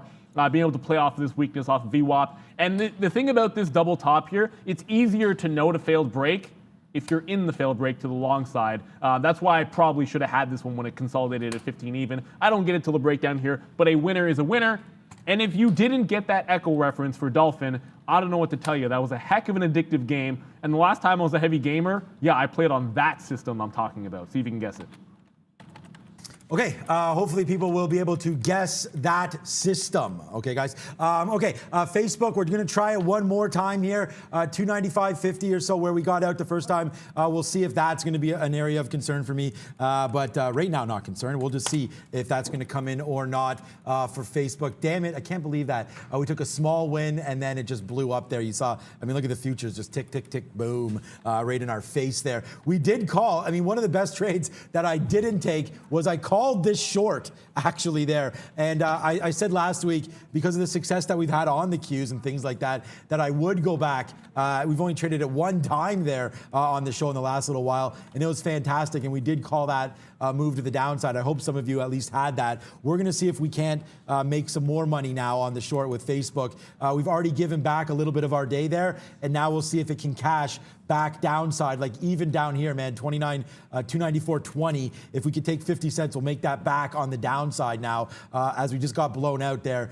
The market could have retraced all the way back up. I'm not upset at the out. It was the plan. So when you follow the plan, you can't be too upset with what does wind up happening. And that's happened to me there. Okay, here it comes. Oh, you guys all got it. Yeah, 294.20. What, something halted there? Oh, no, they all got it. They all got Sega. That was too easy. Sega Genesis, of course. And I have a theory about that game. I actually think it was mind control. Listen to the music and Echo the Dolphin. It was like compelling you to play. I am compelled right now to get you guys to Ms. V at the big screen. What do you got for us? Hey guys, BNGO is trading on a high volume and down more than 3%. Also, Bionana is going to report its earnings after market today. Do you see any opportunities for yourself in this name, guys? You'll hear us say that we don't often love trading names going into earnings. What I would be looking for, and I'll show you what's been happening to BNGO here, Bionano. It's an interesting speculative play. I think certainly the fact that much like other names, it's consolidating off of that March 5th dump side to the bottom. It's giving you a lot of support off of 850, and it's trying to break out through 10. To be perfectly honest with you guys, on a stock like this, I'd much rather just play a break on strength through 10 even than pick anything else. And then from the short side of the trade, it's going to kind of be the reverse. I don't want to trade BNGO inside of the range here, and you'll see me stay away from that name most times. And if it does break this 850, okay, fine. Then you got to look at it in tomorrow's action. But if it manages to hold this range and I can catch a breakout post earnings with the direction of the momentum, that's just going to be better for me. Heading into earnings, I like to stay away from those names. We're trying not to stay away from DLPN, but I got a note here. Whoops, that's my daily chart. That's no use to you guys. You don't want to see the daily chart. Some consolidation in this range. So I did get the breakdown. Then that 12 even holds, consolidates off this level. I'll give it to 40s, but I just added back into this position to give myself a 12.17 average price. Risk about 25 pennies or so, and then see if we can't flush into that 11. So I'm maintaining the short for now. I'm giving myself room with a tight stop that I can jump back into it if it pops into VWAP and make some more money, hopefully. Speaking of, let's go to the big screen for Money Talks with Brendan. Hey guys, currency time. Yeah, let's have a look at a few of the major currencies. I want to talk about that chart. Not a good looking chart today. This is the New Zealand dollar versus the US dollar. They're talking about inflation and rate hikes in New Zealand, and that happened just in the past. This is an hourly chart, so this is just the past couple of hours. Where is it here? Yeah, down almost 2%. Talking about rate hikes in New Zealand. So back to 70 cents there on the day. So that's the ugly chart of the day. Australia being dragged along with it, down 0.9%. 76.75 for Australia. US dollars trying to bounce a little bit today. So we're seeing British pound, Canada, the Canadian dollar back below 80 cents again, 79.5, and the euro all down about 0.5%. On the session, as far as cryptos are concerned, we are positive, but not really doing much. 55,100 for Bitcoin, up 1%, 1702 for Ethereum, Ripple. Yeah, leading again today, another 5.5% for Ripple. Guys, back over to you.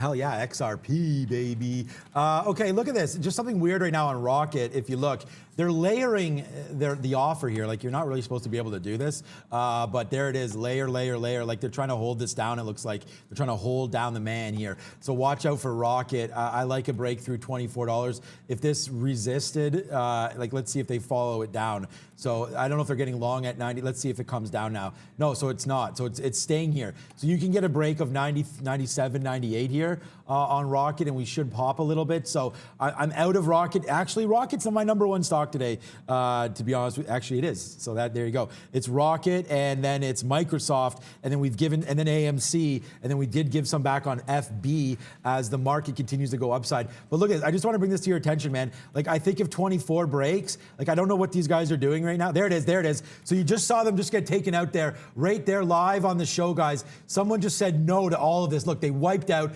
90, look, these are all the time in sales, 96, 97, 98. These guys were real buyers, man. They took out the whole level. So we went long with them here at 03. I mean, you're not going to get better education than that. That's live right there on the show. So we went long with them. I don't know if it's going to go or not, but we saw them get taken out there, Rocket, and now we're long. So let's see if I can target out like 24.30 off just a quick scalp. We'll do that. We did take some shares there, but let's see, man. Hopefully that can work out for us. And then that education valuable there, as you just saw live level 2, and then it get eaten up there. And then now Rocket. I mean, again, it's just that VWAP here. I don't know if it's going to go, but let's put some orders now, in this area, in this bunched area, like 24, 25, something like that, cent-wise, not dollar-wise. And we'll see if Rocket wants to go. I mean, that was a big move. A lot of shares, not a lot of shares, we're only 8 million, but, that's the market function there when that does happen. Okay, back to Facebook right now.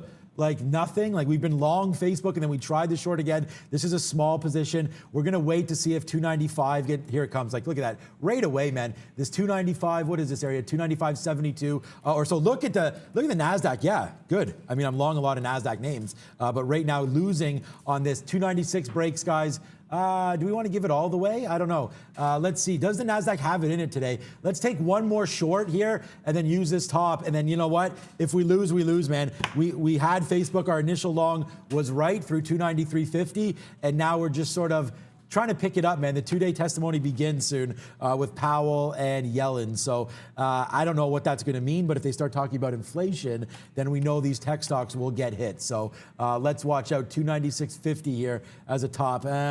I don't know. I hate averaging into losers, though. Yeah, and look, that's the key. You have to have some rules. Something can look good on a setup, but if you don't if it doesn't follow your rules, you have to stay away from it. I'm just sort of lining up some ideas here in case we head southbound. Obviously, we're in a bit of a range heading into a Powell talking, but I look at something like Oracle on a pullback right off the open, a pullback into 67 on volume. If I can do this again to show you guys, on volume. It's a bit of a dark pool spike, but there was an actual legitimate volume spike into that pullback. And now we're holding the 67 range on Oracle. So if you do get some, I guess, concern maybe coming out of a Powell and Yellen and whatever those comments might be, and the market has a reversal, I would look at that 67 as a big line in the sand there for a stock like an Oracle. I got to come back to the Dolphin. We'll show you the winners. We'll show you the losers. I took the win on the initial short. Scalped it out there, actually scalped some more out at the absolute bottom, then got back into position at a 12.17 average price. That stopped me out at 12.40. Like I said, risking about 25 cents. It'll be 23 or 24 cents about. And then if it comes back into VWAP, I wanted to get this retraced. Didn't quite get there, so I'm still waiting for my next entry into Dolphin. When it gets into this range, I feel like at this time of day, you want to be a bit more patient when it comes to your entry points there. Like, it's a different story where you're at that high of the day. Like, you don't have to be quite as picky. Whether you get at the top, whether I get 80s or 90s or 95 off of like a 15.50 top, doesn't matter when it can flush down $2 for you to VWAP. In and around here, things start to tighten up. So I do care whether I'm short at 13.15 or 13.20 if I'm going to be getting out if it cracks 13.50. So I'll be very, very patient with DLPN. AMC was the other name that I was mentioning. If it was going to take out that 11 bottom, that's just a dark pool wick down here. 11 even is that low of the day. Ignore 1080 if you happen to see it on your chart. Hard bounce off that level. It didn't seem like a ton of size in front of that. So that's what I would usually like to see for a bottom pick on AMC for a scalp trade. Either way, I probably wouldn't have held it all the way down to up to 11.25. Now you're getting some nice consolidation off this range, which does give you a bit of a break in either direction. First, you could look at this like 11.35. You can also look maybe back down through 11.20. I still think 11 is the level I'd prefer to play, but certainly unless GameStop is doing something crazy, last I checked, it sort of calmed down a little bit. AMC gearing up for a bit of a small breakout trade or break up or down trade up to VWAP, down back to that 11 where I think we have a good defense happening. And if that breaks in the afternoon, you got to have 11 short. Okay, guys. Sino people want to do? Yeah, Neo today. What a good trade that would have been from the bottom there. Look at Microsoft is 237.50. Like, always have faith. This never even was in jeopardy. Like, that's so crazy why I'm still not in this name. I actually am very, very surprised here that we're not still in something of Microsoft. And then Facebook just took out the top. They're 297. And again, the initial like, what I'm going to do from now on is basically just write these things down and just hold them the rest of the day, because the cash that will be coming in here on some of these names is absolutely unbelievable if we just held. Sometimes the levels hold, and then sometimes they get carried away and continue to short these names throughout the day. So whatever. We gave back a little bit now. Facebook now officially turns negative. It's funny because you guys talked about Micron, and then it's been a bounce city since that time. I mean, look at the NASDAQ, man. The NASDAQ is like rocket ship right now, just straight to the upside. Like, no stopping NASDAQ here, guys. Like, it's just straight to the upside. So I think right now, let's check Boeing quickly, because I think some of these stocks are probably lagging a bit because of the NASDAQ turn. Yeah, there it is, 2.7. So Boeing right here, if the NASDAQ keeps going, 224 break on the downside, 244 break on the downside should be good for Boeing here, especially if the NASDAQ goes, right? Rotation out of some of these names, the industrial names, and then into tech names. That looks like that's what's happening. Let's check in on GE as well. Yeah, still down that 2.5%. So a very, very similar movement here in GE. Again, rotation out of industrials and into tech. Deere, probably. Let's see what this is doing today. Yeah, down as well. Let's check Caterpillar today. Caterpillar, yeah, down. So here you go. So it is what it is, man. Everything's rotating out right now. Square probably bumping as well. 225. Ooh, this is not very expensive for Square. Yeah, this may be one to look at here. What's this bottom?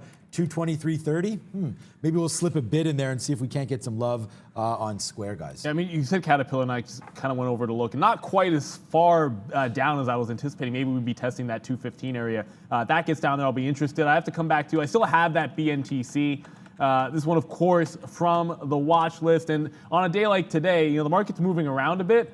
But 0.4 up on the NASDAQ range bound. I mean, the ES is basically flat despite that 15 handle move, only 15 handles. But what's actually moving on the session? BNTC, this is a gapper, it's 70%. That's on our watch list. I was all over this, only shorting this name all morning long here, guys, and I'm still in one. Sean's got his movers as well, whether he's talking about Microsoft, which has been a fantastic one for you. AMC the last couple of days has been an absolute boomer. If you're not trading the active names when you get range-bound markets, you're just going to either pay a lot of fees if that's your deal. Of course, here we can trade day trade the world for lower fees, so that's not the problem. Or you're just going to get wicked in and out. All your stops are going to trigger, and you're not going to have the upside potential, right? So when you take a hit, the upside potential has to be there. If you're shorting, of course, that means downside. That's why I was all over this BNTC. That's why we've been talking about some of those NFT names, which have been going absolutely parabolic. I only was able to catch DLPN. YVR had some muted success. And I don't know what to make of that TKAT, and that's the thing. If I can't figure out what's going on in TKAT to be able to make an actionable trade that makes any sense to me, I don't have to trade it. No executions on the stock. It looks great if you look at these bottoms, but if I had a short bias today, which I kind of was trying to do on some of these names off those tops, it's hard to take this one. I mean, 75 might have stuck out, but then you're literally, I don't want to say whatting in the wind at that top, but you're guessing on TKAT. Whereas I think there were some more actionable trades in DLPN and then, of course, in YVR, and that's why they made sense to me, and that's why I jumped at them. Sometimes, if it's the sexiest name and you think it has the most upside, that's not the reason to trade it. Trade it because you actually have an actionable area to trade, a set of rules, something that fits your setup. TKAT never did to me, so as much of it as it's a mover, there's a reason on our watch list Brendan puts in the group and the relevant names. Because you might want to play the sector, but just the leader might not give you the setup. So look at the others. You might see something there. That's what we did today. Okay. Just trying to find, something to trade here. I mean, Tesla's at 271. You know what? I see a lot of talk about NIO, so let's look at NIO right now. A stock that obviously not afraid to trade. I trade them all. We will look at NIO. It does bounce that 42.30 level. Yeah, right there. Just so choppy. I hear you guys talking about, you're holding it, and we do like NIO. I do like NIO for sure as a trade. But again, a big move up, big move down. Let's see on the daily, it's stuck right now. Maybe we could do a little bit of a longer time frame here. Let's look at a 3-minute chart as it's 11:02. We're getting ready for our interview of the day. That should be exciting as well in the biopharma space. 42. Okay, so here's a 3-minute chart. This is what I'm talking about. It's super choppy. Facebook, I guess, I got out at the high. No, still kind of ticking around on a 3-minute chart here. Looks kind of ugly. All these purples are shorts. That was a long, so I just wish we still would have held that long. NASDAQ looks like it could turn over. So I think right now we should go back to the Qs and have a quick look just to see what the Qs are giving us. This is, again, a 3-minute chart. Again, looks like it's the high right there. Forget about some of these wicks, but on the Qs, they're real, so you can't really forget about them. 320 looks good. Again, you can't use even dollar levels on the Qs because nobody cares. So you got to watch out because it's just an ETF, right? It moves with the market, and as Apple moves, Facebook, Microsoft, all of them, this will move. So this is a NASDAQ 100. But yeah, there it is on the 3-minute. You get yesterday, bang, right here, bang again. And then right here, just you could draw a line on a 3-minute chart here on the NASDAQ, and it's pretty damn close right about this 320 level, and you could see some resistance upside there. So that's a good little level to watch out for, 320 on the NASDAQ. So it's coming back in a little bit. I think this is worth a short. Let's check out a 1-minute chart just quickly. Again, yeah, those dark prints over here don't exist. That's pre-market. This looks pretty good. A retrace back to this area could be possible, 319.60. What do we think about the NASDAQ here in the middle of the day? Let's take a quick short and then use the high of the day as our out, 320.20, guys. Yeah, where else are you going to get that, guys? I mean, we'll talk about the equities. We'll talk about a little bit of crypto. You get some updates from Brendan live. We'll go over risk management, all in one place here, guys. And then, of course, we'll get to your questions. Tyrone Bigham's asking about Virgin Galactic. I've literally owned the stock twice, and I'll day trade it. Don't get me wrong. Usually we'll day trade the stock. Today, didn't get on the radar despite the 5% to the downside. I got it to 27.50 essentially both times. And you look at these clusters, and this is why we have Mark Roberts on. He'll talk about the same thing here. Is it a coincidence that on that flush, it basically found support? I'm talking about that March 5th, where basically everything flushed. And this is where support was. It was that big time cluster that pretended the breakout that we talked about earlier on in the year. And then, of course, you could have had this around that range last year as well, and then it found that same support. So that's the story with Virgin Galactic. If it gets below 30, does it feel like, we're testing back to that 27.5? Yep. It's So when I showed you guys that that Oracle chart where you're looking for some rollovers, it's a bit of a different look in terms of finding something if the market goes down when Powell's speaking. But Space, Virgin Galactic needs to hold that 30, otherwise you're retesting that 2750. When you're looking at zero revenue companies, you should either have some kind of a catalyst in the breakout on the way up. You can scalp those, but on the way back down, you better believe in it long term. I think there's going to be a viable business there. Maybe part of that's because I want to go up into space someday, and I would be a tourist. But either way, you have to have a long term. I think at those prices, it makes a heck of a lot more sense below 30 to wait patiently. I'm not sure. I mean, tech is doing a decent rally here in some of the higher valuation names. But I'm not absolutely convinced that there isn't more pullback in some of that space due. That's a bad pun. That's probably also why I'm looking to buy into some of those cyclical names on the weakness, thinking they'll get a bit of a bounce in the next couple of days.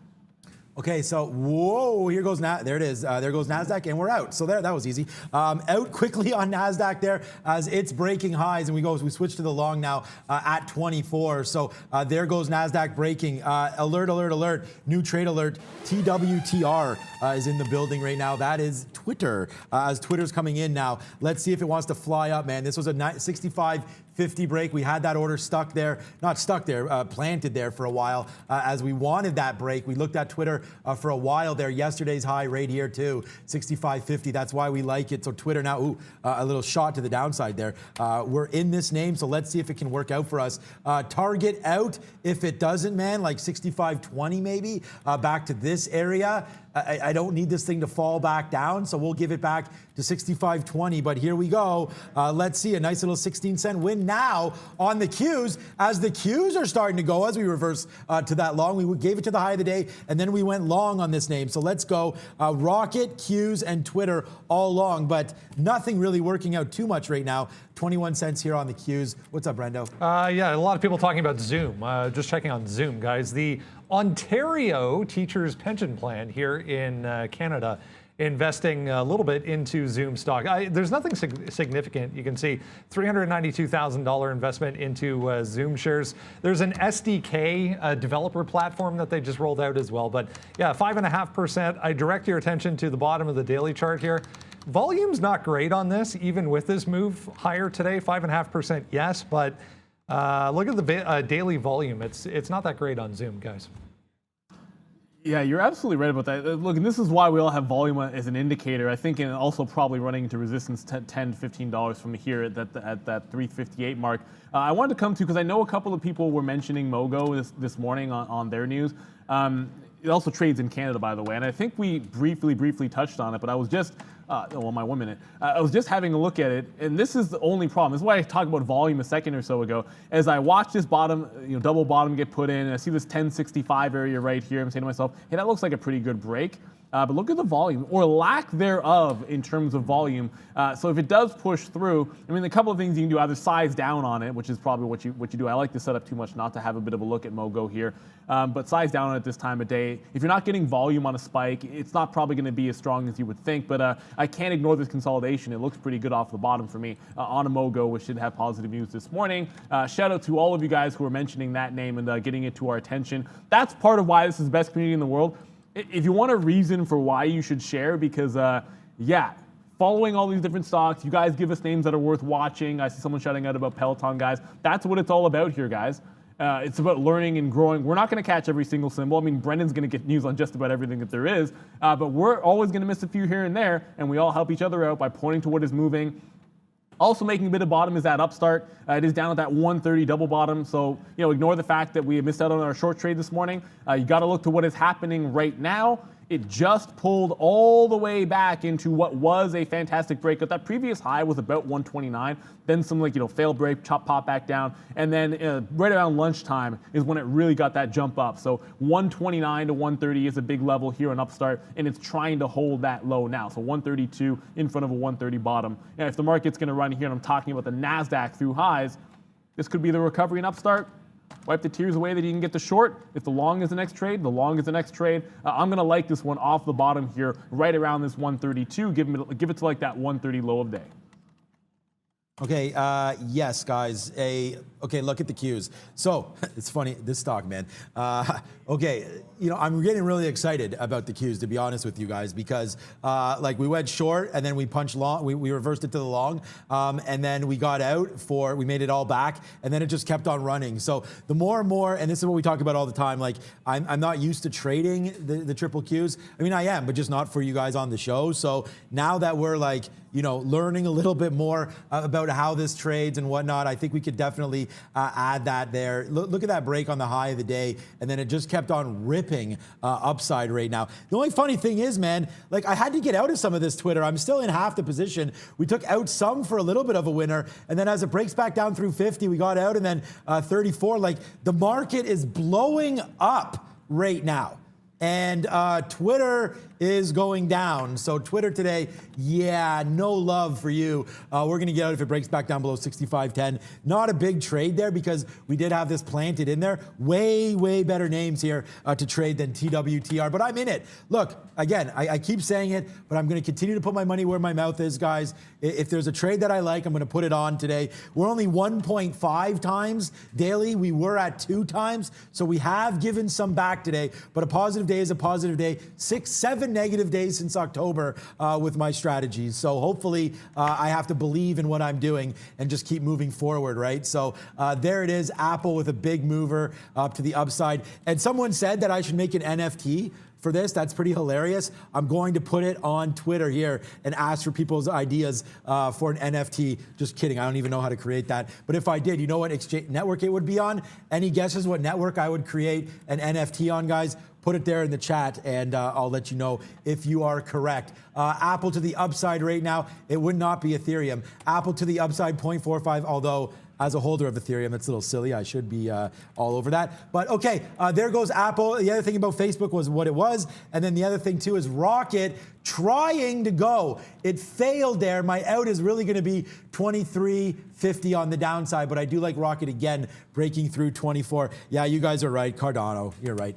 They can make NFTs on that exchange as well, on that network. So I do love Cardano. That's ADA. Check in on Cardano today. 116, not doing a whole hell of a lot today, but it's up. We touched down as 106 yesterday. Today to 116, I'm a buyer more at $1 and then again at 80 cents. But we're embarrassingly long down here when I was telling you guys sub 20 cents.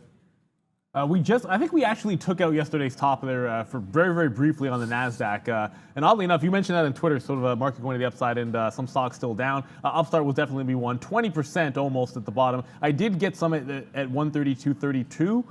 That's an interesting price. But if it goes down even further, I actually don't mind adding to this position, and I'm going to in front of a 130. And then, of course, I'm going to have a stop if it ever takes out. And I showed you guys that range, about that 129 to 130 range. If it breaks out, maybe like 128.50 or so is going to be my out. I also want to come back to, I still have some of this BNTC. At this time of day, you're looking for your best sort of setups, and you can hang on to some of your winners, have an idea of how you want to manage the trade. I still think this can get to like $5. That's why we're hanging on to just a little bit of this to the south side. I still look at that Oracle as a potential breakdown trade. From there, you don't want to overtrade at this time of day. I mean, it's absolutely perfect that we're going to be coming to you guys. And I think, is this correct? Is it coming up to you? I'm going to try and hit it, see if this one's right for you guys. Oh my goodness, we actually did hit it. Just coming up very, very shortly, we are going to be having Timothy Ko coming through, CEO of Entheon. We do these so you guys can learn about up and coming, both companies, but sectors as well. This is all about education, and we talk about this. We have a lot of fun on this show, don't get me wrong. We talk about trades, winners, and losers, but the whole premise here is that everyone can learn together. If you get nothing out of it, make sure you pay attention, learn something new. I think it'll be a good interview. Sean, what do you got, bud? Yeah, Walmart here. Thanks to Noah there. I know you're busy, Brendan. You got a big interview coming up soon. But what the hell happened with these retail stocks? I guess they just started running with the NASDAQ here. COST as well. Costco, you're on the NASDAQ. Come on. Costco up to 338. I actually like that break as well. That's Costco. Check in on Target. Back and forth, NASDAQ, New York, NASDAQ, New York. Okay, so we are, just to let you know, whatever, we'll talk about Target after. Come on, Walmart, load. There it is. Walmart, just to give you guys an update, we're gonna hold this until 133. If it comes back down, it comes back down, and we'll take a 17-cent hit. But just for this action alone, I wanna be involved. So let's see if Walmart can't get going. It's been a pretty beat down name. All those stimmies gotta go somewhere. Yes, sir. Brendan, with the guest of the day. It's going to be an exciting one, guys.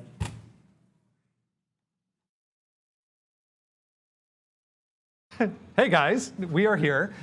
We are talking about psychedelic medicines once again today. Entheon Biomedical is the latest entrant into the space. We're going to talk to Timothy Ko, who is the CEO of Entheon Biomedical, and learn a little bit about their latest developments and work that they are currently doing in the space. Great to see you, Timothy. Good to have you on the show. Welcome. Let's start with a bit of an overview first of the company itself. How did we get started, first off, in the psychedelic space, and talk a little bit about the move towards DMT and the studies around it? Totally. Not to get into too much of the details, but I have a very personal connection to the space. I lost a brother to addiction in March of 2019, so his anniversary is just around the bend. But yeah, so what that exposed me to was a bit of a case study in the limitations of conventional treatment models that are available to people that suffer from addiction. Every conventional form of treatment, cognitive behavioral therapy, psychotherapies, as well as residential treatment centers and traditional medicines like methadone and Suboxone were deployed to no avail. And, it took, over the course of 20 years or so, there's a lot of struggle and a lot of money spent. And so following my brother's death, I made it my imperative to find new solutions to help people like my brother. And so, knowing the huge potential of psychedelics to facilitate these very meaningful changes in belief systems, we made it our mission to seek out the best and brightest in the psychedelic research space, which we did, people from Johns Hopkins and Imperial College of London, to inform not only whether psychedelics are useful in helping people like my brother, but which psychedelics specifically. And that's how we landed on dimethyltryptamine.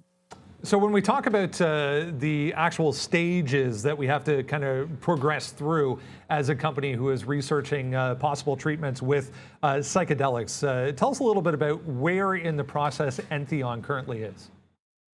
Yeah, so we're currently in the preclinical stages.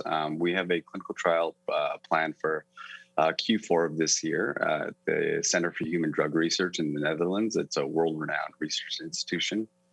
And so that's going to be for the purpose of, testing out the safety of dimethyltryptamine. So there is a sequential order to things, obviously, even though we're working in a very novel space of psychedelics.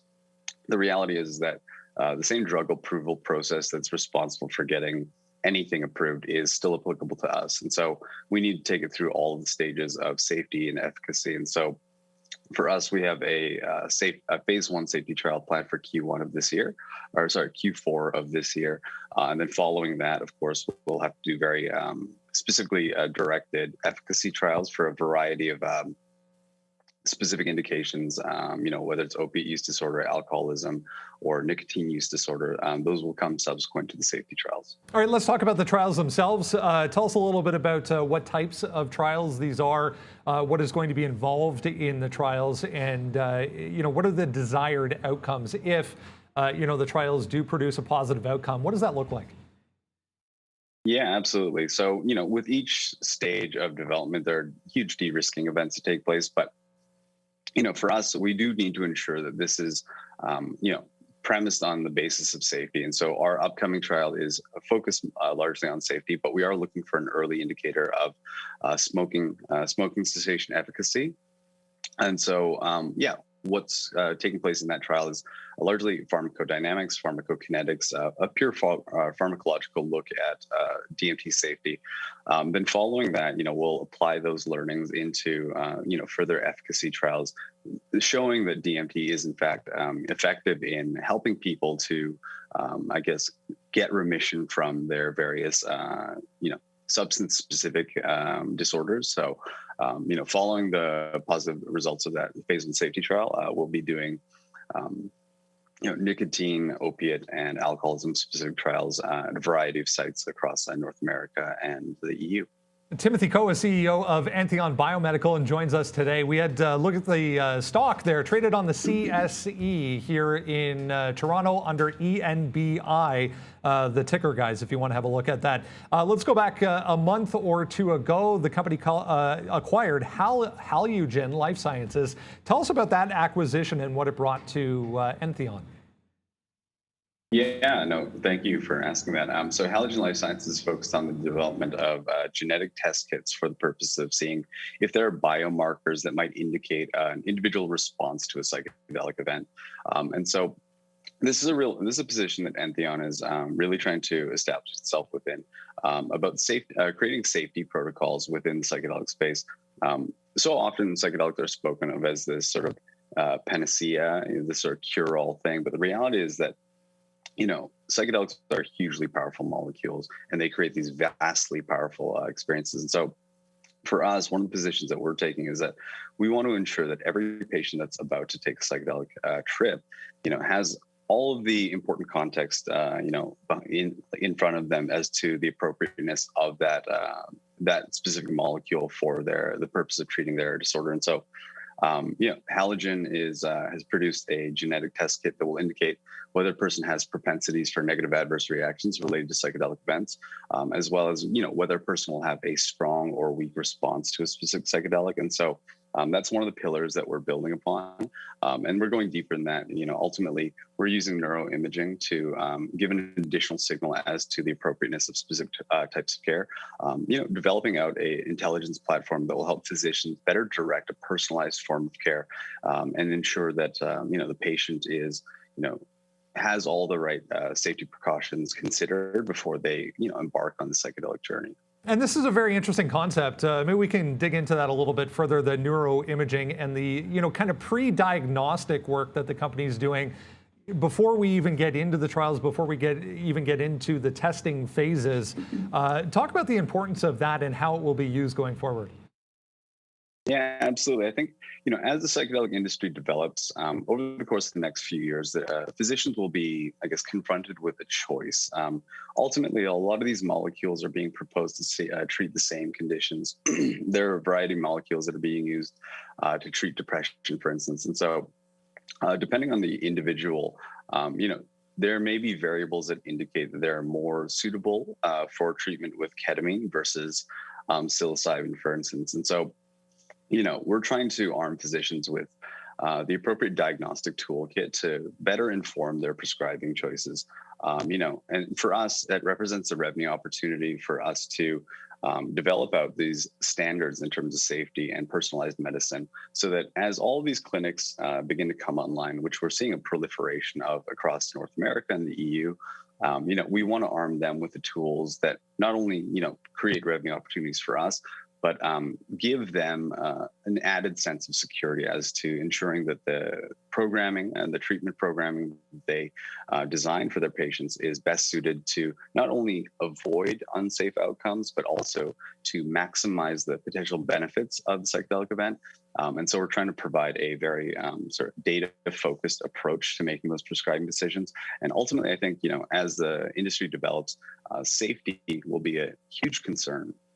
And, we think that developing the tools that will, de-risk events for the physician can only be seen as a benefit for the space. Once we get through to, a positive result coming from the trials, as we mentioned, Q4 for the trials, if we get a positive result from the trials, what are the targeted markets Entheon is looking at for these products? Yeah, I think, globally, addiction is a massive issue. It's estimated something like 1 in 7 people across the world suffers from some form of addiction. But initially, the areas that are very near to me are North America and Canada. Those are massive markets, and we've been witnessing a huge rise in substance use related deaths, and those are huge markets where there already is a established high price paradigm that we think that are due to material costs as well as the treatment paradigm that's proposed for people that are going to be undergoing a psychedelic assisted addiction treatment. We can vastly undercut that while still remaining hugely profitable. So North America and Canada initially, as well as focus on the EU.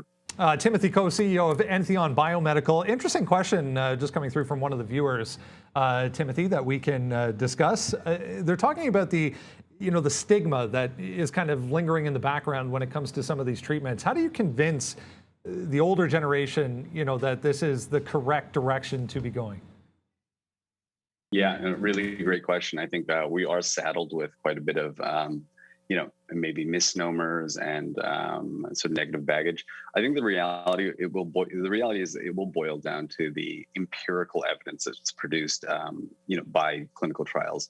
Ultimately, regulators are armed with, much the chagrin often of industry, but they do engage in a very diligent, often protracted process of analyzing the data in a very objective manner. And so, I think there is no greater evidence than evidence. And I do think the form factor that we presented to the regulators, they are forced to, it's their mandate to view that objectively. So I would ask people with skepticism to let the eyes of the regulators have a look at it and determine whether it's safe or not. Antheon Biomedical, you can check them out. Ticker is the bottom of the bottom corner, I should say, of the screen there. Timothy Coe is CEO of Antheon Biomedical. Best of luck, Timothy. It's an interesting concept. We look forward to an update in the future. Absolutely, appreciate it. There we go, guys. A look at Antheon Biomedical. Interesting recent entrant into the psychedelic medicine space, guys. Thanks a lot, Brendan, and just a wonderful interview. I mean, you have to respect anybody who takes something personal like a loss and then sees how they can change the world with it. I mean, that's pretty humbling and admirable there. I was sort of sitting back and just very, very impressed. And now to go from that, look, it's obviously been an interesting day, and I know we're going to get to some earnings, but I want to get back to some of the trades we have on. This could be an interesting one on Upstart here. We did get this bottom. It's rounding out. What I usually like about this, I should say, because it's rounding out at that low, it got that fail break look at that 130. So I'm like, okay, well, I'll add on that. And then it gives another break through 130 again, does not get into some of those lows, that 128 area that I was talking about before. So I'm like, oh, I like it even more off of that. So I do have a stop in and around that low of the day. And I've talked about this a few times when you're bottom picking on a stock. I've made this mistake in Tesla before where you don't give it past that key level. Like you have to, especially on a stock which is going to have a dollar spread at times. When you look at a level like this, and it's like that previous top that it had at 129, there was a breakout at that price. If you're not willing to give it some room past that level, whether it's 50 cents or $1 or $1.50, something in that range, you're going to get yourself burned a little bit, I think, and get wicked out at the bottom. You could also give it all the way back to this like 123. I'm not looking to risk $10 on this trade. I'd rather be risking about like $3, maybe $4 at the absolute maximum on a trade like that, guys. So if it does break up into the range, we did have that dip yesterday's price at about 137. I would have the bulk of the shares out in front of there, and then the rest for about VWAP on this little bottom pick in Upstart. It's back at about flat, but keep in mind this one, unlike the Tesla trades I've had at the bottom, giving it some room through that actual low, that 129. Brendo. Yeah, a couple of earnings to mention, guys. We have a couple of minutes left here. Coming up either after market tonight or before the open tomorrow. There are a few on here. We talked about GameStop already, but just saw Adobe as well, guys. Yeah, Adobe, buy that on any weakness, guys. I mean, Adobe continues to be the king of, everything, it seems like these days. That's a very, very strong stock. You can see the cloud. It's a big name in the cloud. The golden nugget in the building. So we'll see if they can start to make some moves there as casinos will start to be in play and looked at by many people now. And then General Mills, man, good dividend. We'll see if they can continue to be the name that's pretty strong. But yeah, nothing too crazy. I don't know what that Chinese name in the middle there is, but that should, if anyone speaks Cantonese or Mandarin, if that is what that is, let us know. But should be a big stock. Chinese names have been moving around, so we'll see if that comes in to play as well. But yeah, it's been a big day. Rocket trying to finally go here. Now we just took some out there at this level. Nothing, basically nothing going there. Twitter, we're going to give it back to 65. Some profits, but here we go. It does break that 65.50. We did think that there was more coming on Twitter. That's not going to work out. And then Walmart right now, I still like it. We're long Walmart, average. We're up on the stock. So it's a positive name for us today, Walmart. We'll just continue to watch it. I think we have some upside moves here on Walmart. So good little long. Now we're long at 07 here on Walmart, and we're at 12. So whatever. I do think we retest the high of the day. Here we go, Walmart. Let's go. A nice little win to end the day. Hey, we'll take it. 10 cents here on Walmart and then 16 cents on Rocket. I do have Rocket, like if it can get to 24.30, I know that sounds ridiculous, only 9 cents, but it doesn't have too many legs today. Big trade here. And then another one right now. We had to hold a little bit against us, but let's see if Rocket can't play out for us. 2 winners now. Not a bad way to end it. Yeah, not a bad way at all. And it's going to be, we're back in the money, of course, on that upstart, but it's not really a win until it cracks that like 134 range, and we'll get some of that out there. Don't sleep on like Bionanogenomics. It has been rounding out into a tight range, likely to have some action when it breaks out of it, if it breaks out of it. If somehow after earnings it's not going to move, I'm not going to touch that one. But before we get out of here, I know it's 11:30. It's been a good show, and you guys had a lot of fun. We have one thing left to do. Let's go over to Miss V and find out what national day it is. Thank you, Neil, and hey guys, I hope you all had a good day and I wish you a great rest of it.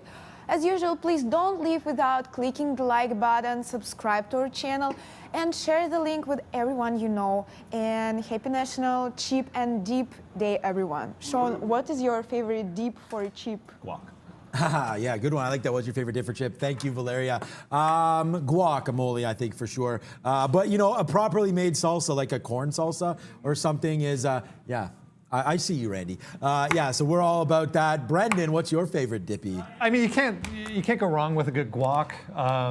But yeah, salsa, especially like a homemade one that's hand chopped, corn, like fresh corn in it. Awesome too. Yeah. That's the key. It's got to be it's got to be the homemade for me, because guac is the absolute mastery. That's the best. I love it. I am just not I'm not a melted cheese guy, so I actually don't like cheese dip, and I'm probably like one of the few people that will not do melted cheese on nachos. I'm not a huge fan of it, but guac is absolutely fantastic.